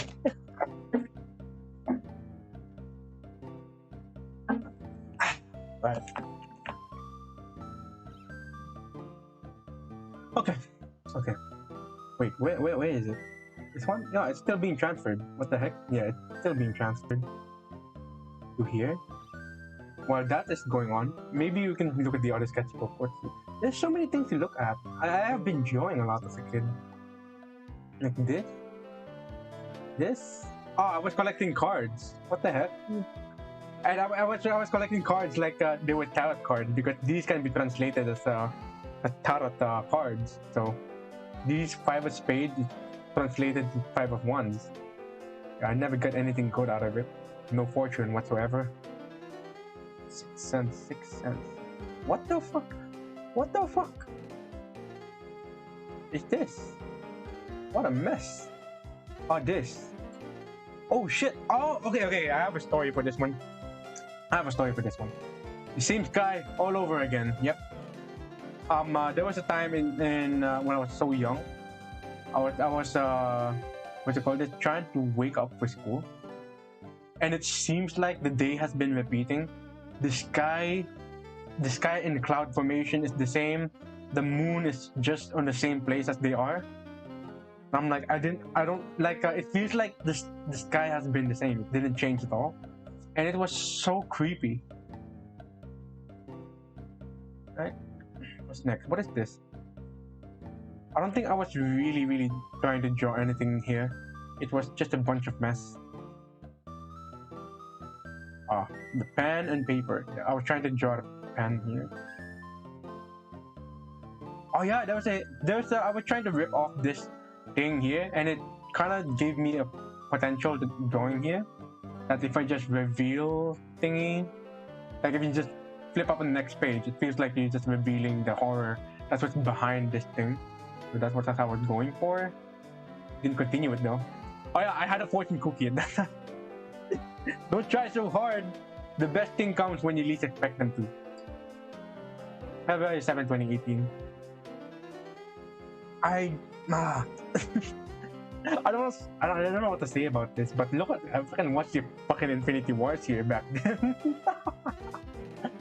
Moon Paces. This is the one I was saying about the Moon Paces art that I was doing, and it was like instead of just simple shadings like this, it would be this thing, like a shattered orb looking thing. And then I would be drawing on post-it notes and paste it on my sketchbook like this. This is one of the concept there. Like there was a man, and I think I've shown my sketchbook page of this thing. What about this? The ship clock. This is the ship clock. I really like the ship clock at the gift shop there, so I kind of drew it, and this is what it looked like. Just a new doodle pattern, and I drew this earlier. I showed this to him earlier. New idea for abstract. The new dreamscape. What is? I don't know what these black lines are. Usually, my friends would reference it as the pillars of creation. The bird creature in my dream. Oh shit! I see this thing very vividly in my dream, and I was very terrified. I fucking drew it. God, this thing's terrifying. Pattern in the clothes wrinkles. I didn't even take note of that too. And this is one of the other what you call this? Through the spectrum thing, right? The chainsaw. That's a really weird idea, like a city hanging off a city of giant chains. And this is the part where I started getting serious about character designs. And it started with a pirate girl. It looked like this. Why though? Why was I taking an interest on pirates? Oh yeah, Google logo designs and all that. Okay, and the character running away because why not? More logo design shit. What is this? What is this? More logo design shit. Logo design shit, and that's the sketchbook. And it's just there's this thing behind it, right? Like it's a small watercolor paper piece that I just cut out. I don't want to waste it, so I just kind of painted over it. Oh shit! Okay, I have something to say about this. There was a time when my dreaming is so super vivid that I started seeing paintings so detailed, and I remember the color and details correctly, that I drew this like the 2 days after because it's so clear to me, and I drew this. I'm like, it's just as close as I can get to the image. Don't know why I've been speaking on such vivid dreaming. Jesus Christ, get a doctor. Oh yeah, this is very, very recent. I was painting and drawing for a commission, so this is very recent. Holy shit! Oh shit! The very beginning, this looked like I was when I was trying to become a VTuber. I'm like, NicJellie, a PA Jellyfish VTuber, and there's the content ideas and some of these, right? Oh my god. Oh my god, I was way beyond my time. I was way ahead of my time back then. No way. I'm not gonna tell the reason why I wanted to become a VTuber. You know, I'm gonna say the reason why I want to become a VTuber. I just want to fucking stream. The Ancora Imparo by Michelangelo Di Lodovico Buonarroti. Yes. I really take his saying to heart because this means yet I am learning. It has something in correlation to what Socrates was saying, that I was saying earlier, that I know nothing, and that means that you open your mind to continuous learning, and that's what this means. Ancora imparo. I'm still learning by Michelangelo. How to be a genius by Leonardo da Vinci. The 5 rule is to become a thief-shaped person, right? One is a more collaborative discipline, and one is a singular skilled specialty that you would have. One is about this thing's about being a jack of all trades. That this is the collaborative disciplines you spread out to learn, known as generalism in the modern terms. Yeah, and I was so into this kind of a principle. Holy shit! Oh, dude. A lamb stuck in a pole and says, "Welcome." This is a carousel. This is a carousel, but instead of wooden horses, you got dead animals like this. That's the concept I had back then. It's a kind of brutal concept, and I was still drawing on the side of a journal like this. Yeah, and that's the journal, and this is the other journals I have.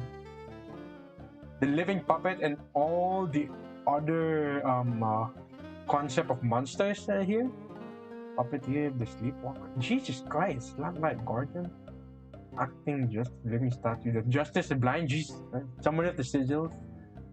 Tamer of the Gargoyles. Forgotten Image. What are these? What kind of concept I had back then? Oh, the Puppet Angel. This is quite fully fleshed out. Right? Okay. Oh, I do this out of my what's called this? Out of the paintings. Like I've made a painting and it looked like this. I really liked it, so I kind of drew it. So I think it. I forgot. Oh, I remember now. Okay, this one. It was yeah, it was this painting. I think I've shown this several times in painting form. Like there's this sun here and a planet in the middle, and then there's this detailed cloud-looking thing here, and there was a black bar on the side, right? This is on the concept base. I thought like the black bar would be detailed like this, like a bunch of lines and all that, but I made it be flat black. And this is the sketch of the paintings. One other painting I had that was presented on stage. There was an event on a nearby mall, and they wanted my painting on stage. So I kind of sketched this out. I was in a hotel at the time, so I was scribbling through this journal on a hotel because there was a show on the next following days. So I was scribbling it out to find the right composition and concept. This is a tribute to the head of a of a fashion show. Yeah. I walk on stage with the painting. I think I've showed the painting before. And this is one of my OC with the edgy look. Oh man! And this is a part of the shelf of my workstation. Like I put post-it notes and the books like this, and the lamp up there. What is this? Oh shit!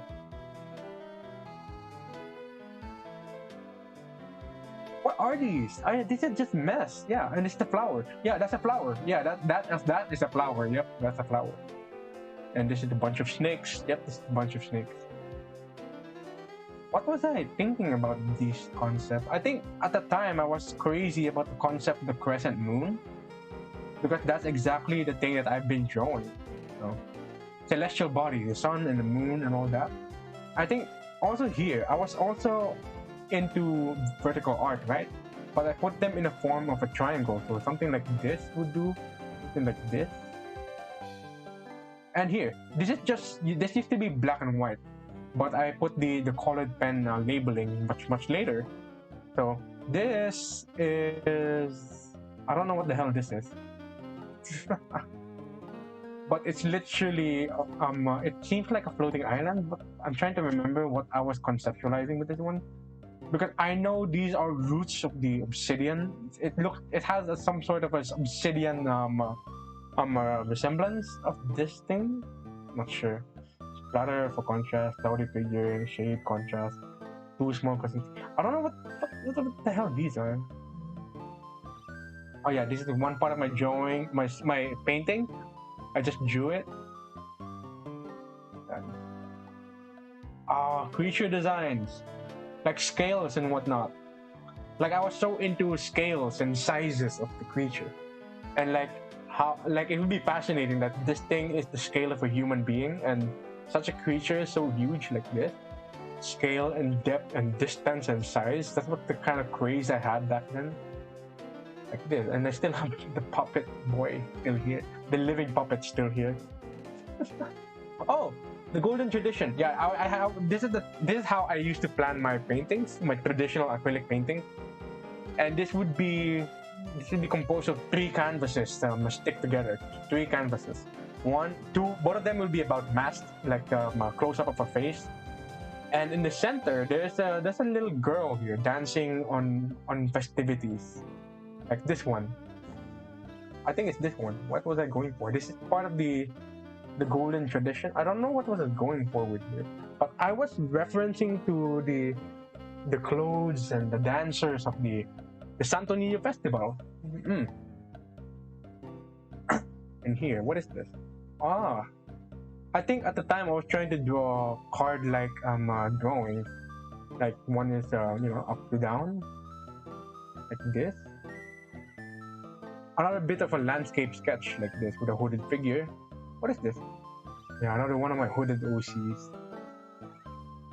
Oh man, I'm really into hooded OCs, huh? Oh, trees and shit. Trees and lamp, yeah. Very good. And this is when I started to, what you call this? Take character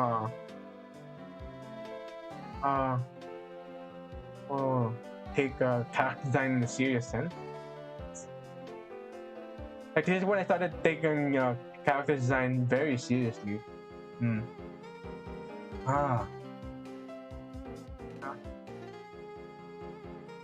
Conductor. This is a very bizarre design. Inspired by Toxic Go. Conductor of the one-man. What the fuck? One-man orchestra? Are you serious? Conductor of the one-man orchestra. I think at the time, the concept of this guy is like he can control every single one of his nerve cells to the point that he could conduct a one-man orchestra, which is playing with every other instrument with each of his nerve cell strands, which is very much creepy in the body horror sense. Holy shit. Angel Forgiven by Darkness, what the hell? Extreme fantasy? Oh, at the time, you know, what's that called again? What's that show called again? The Yellow Brick Road thing? Wizard of Oz. And I was like thinking of redrawing each of the characters. In this case, the Scarecrow. And I'd draw them in an exaggerated way. Yeah. What I'm trying to go for. And yep, that's one of my OCs just falling apart. And this is one of, oh my god, I don't want to look at I still cringe to my old character art designs. One of the Dead Bird series and just lost out here. Like I tried to make them resemble more of a human being. Like this one's just sitting down with actual legs. What is this?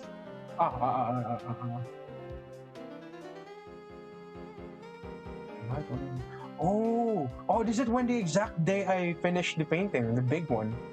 Right, the 1 meter by 1 meter? Paint the imagination. Ah, shit. And I was referencing a few constellations. Yeah. The dead birds, one of the icons that I would use. One of the dead birds right here. Oh yeah, and the hands, yeah. After I drew the hands on my notebook, my math notebook, I decided to do it here, just so I can keep it organized and not draw hands all over my math notebook. But yeah, I would just make a mess out of here and flesh out much later. It would usually be the same principle when I do it in digital art. So you notice this kind of similarities in principle. I would do like I make things messy and then I clean them up much later. Yeah, shit. And I was not really proud of this because the line seems so empty. Not so why. It seems so empty. What is this? Yeah, I really did not like this one. It looks so empty as heck. Like it's just a bunch of lines. It reminds me of one artist here in the Philippines. What do you call it? I'm not sure. It's somewhat similar vibe though. But I draw something like this, and I would immediately not be happy because it looks so empty. Like, wow, what's going on? Yeah. Ah, shit. Some of the sketch of my doodle. The mindset X movement. This is for a dancer, actually. One of the hatching doodles. Wait, whatever. Oh shit! Yeah, I used to be into still life back then, but there was no definitive object. It's just some whatever 3D figure I could think of. Yeah, and I was so into shading. I was so into all those stuff. Still life, but I never fleshed out an actual object. It's kind of weird though, but I was really having fun with this one.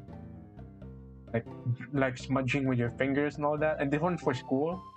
This is a figure for prehistoric art, the Venus of Willendorf. And this is the Pergamon altar. Holy shit! This is really old. This is a really old sketchbook. Holy shit! We're really getting into the age here. The Roman art, Pompeian painter. Yeah, I was really referencing to it because Roman, prehistoric, and Greek art. I was the task for school, and this one is yeah. I think there's a name for this. There's a name for this exact landmark. I'm not so sure. I forgot already. Yep, Cubism was the thing for me back then. Cubism was a really big thing for me back then. See? You could really see that I was so into Cubism. Oh shit. This is the same crescent moon that I've been referencing in future artwork. And that was all the way back to 2017. Oh yeah, and this is recent. This is very recent. Yep. Now what else? Is that really everything? What about this? Is that really everything? Oh no way. Oh no way. We're gonna be showing this part. There's no way I'm showing this part. Holy shit. I think this is gonna be the last folder. But here's what I want to show for now. This is the contest entry for one of the art contests that was held in school. This is an illustration board. This is the 1/8 illustration board. This is very small, but I managed to fit in all these details. This is about resiliency, and in terms of resiliency, the kind of thing that I was trying to portray in resiliency is the promotion of the pawn to win the game, right? Resiliency. You reach the end of the board to promote, and then you go fight back with a comeback. Turn the tables. It's the kind of thing that I was going for. But I did not win the fucking contest at all. I did not win the contest at all. What the hell? Not even a single place. I think because I was beaten by one criteria, which is the relevance of the team. And the judge could not see that. Just one of my other artworks. What was I going for? Yeah, this is my perception of the future me. Right? I would still be wearing eye patch. I used to wear eye patch back then, and I still thought that I would still be wearing eye patch in the future, which is quite unhealthy of a perception for myself. Oh yeah, this is one of my other personal doodles on my illustration board. Like, it's not a schoolwork, it's not an art contest entry. It's just whatever I want to do. But it's starting to degrade. You can see the stains that's going down at the bottom here. I think it's because there was a leak in the rain on the roof somewhere, and it got into here. So look at this kind of thing that I was going for back then. Oh shit. Landscape art looking like this. Man, volcanic gas. This is for science class. Right? Volcanic gases. Erupting volcano. Yeah, like that. Volcanic gas. I do this. Shit. Oh shit. No, I don't want to look at that. And here he is. Okay. There was one task given by my teacher to draw your own version of the circle of hell. Right? So we make our own circle and we make our own punishment. So this is what it looked like. Yeah, it's pretty bizarre back then, and the project was still accepted. Nonetheless, see, this is the circle 1, this is the circle 2, circle 3 would look like this, 4, circle 5, circle 6, 7, circle 8, circle 9. It's quite a bizarre artwork, I must say, in quite a bizarre concept of punishment, I must say. It was my classmate thought it was brutal. I gave the punishment details to my classmate, and it was kind of brutal. Like, holy shit! Oh yeah, this is an art contest entry. I won. I literally won first place in this one. It was about Philippine tourism, I guess, because the jeep, of course, and you can still see the mask thing that I've been drawing in the past. It's still here. Oh yeah, this is another art contest entry on a poster making contest. I won second place here, despite the amount of details I put in here. I won second place. I think I deserve first. Up to this day, I still think I deserve first place. Holy shit! This is the Santo Niño festival that happened in my school, and it was and I won second place, and it brought me to be featured in the calendar. Right? On January, the month of January, the calendar art. What is this? Oh shit! Oh shit! No. This is too long. It's too much to read.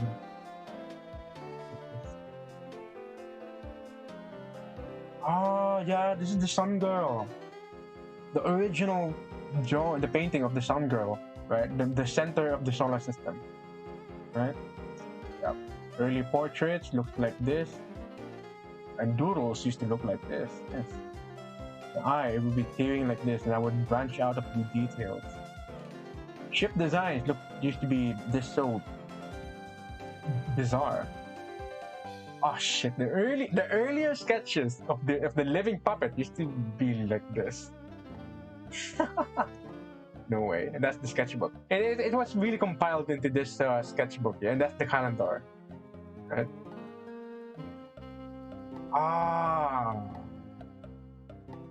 I wish Ray J was still watching, because this is her drawing.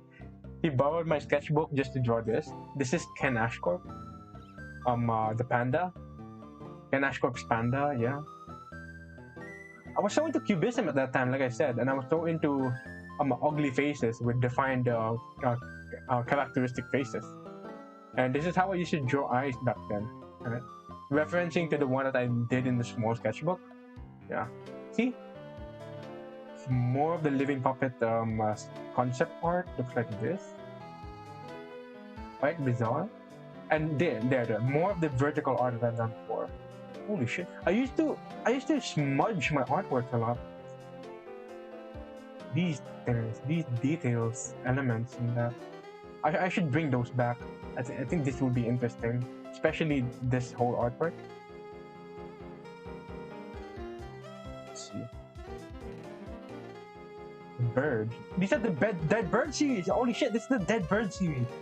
The peacock, the cockatiel, and a dove, like this. This is a dead bird series, yeah. And some of my character designs used to look like this, even this. What is this? Stuck in the jeans, not in the real. Edge. And yeah, I was so into ugly faces at that time because it was very artistic. So this is the one. This is one of that. Oh.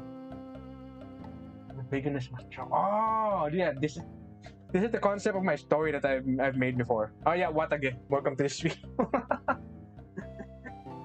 This is one of the early concept art of my story that I've made back then. This is a magic circle made by a paganist that does not know how to draw properly. So it happened. Like there was a bunch of interesting that happened out of these magic circles that are not magic circles, properly drawn. So I decided there should be a twist in the magical rule in the magic world. So, and more of these intricate doodles right here. I used to do it like this.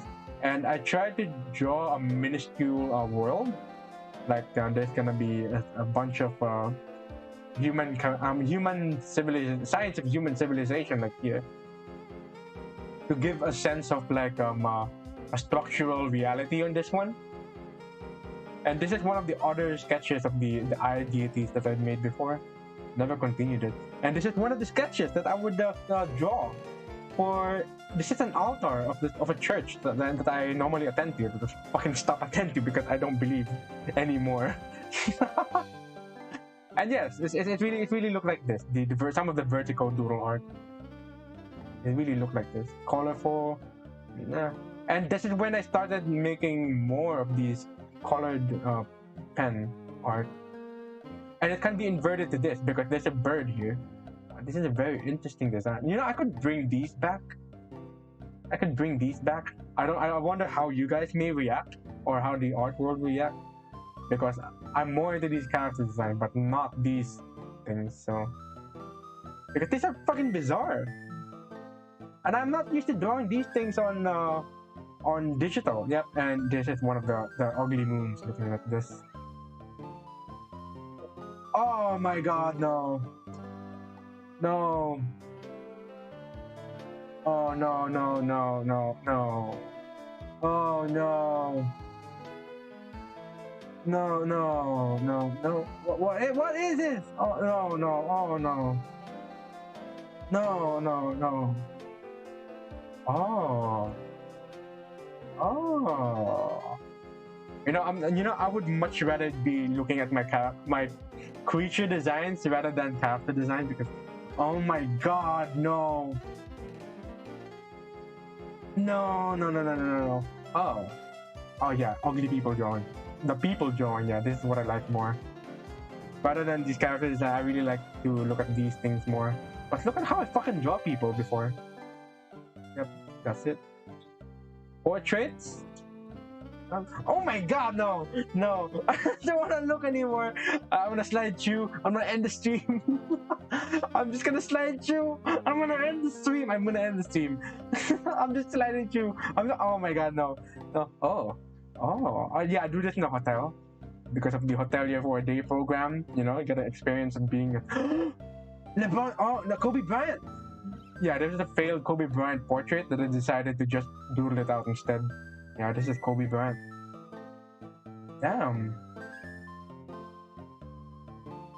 Holy shit. Okay. Oh. Oh yeah, that's what I'm saying. Creature design now. Damn. Oh yeah, these are the more detailed ones. The jellyfishes. Oh shit. You know what? I'm gonna end the stream. I'll just look at these quick. Shit! Faces! Look like this. Shit! Ah! Oh! Oh, whoa, whoa, whoa, whoa, what's this? That's very detailed. Oh! Oh yeah, I remember taking too long on this one. And I decided to do it digitally. The whale never continued. But this though... Alright. You know what? I'm gonna end the stream. It's too late. Alright, that's the end. No more end card. I'll see you around.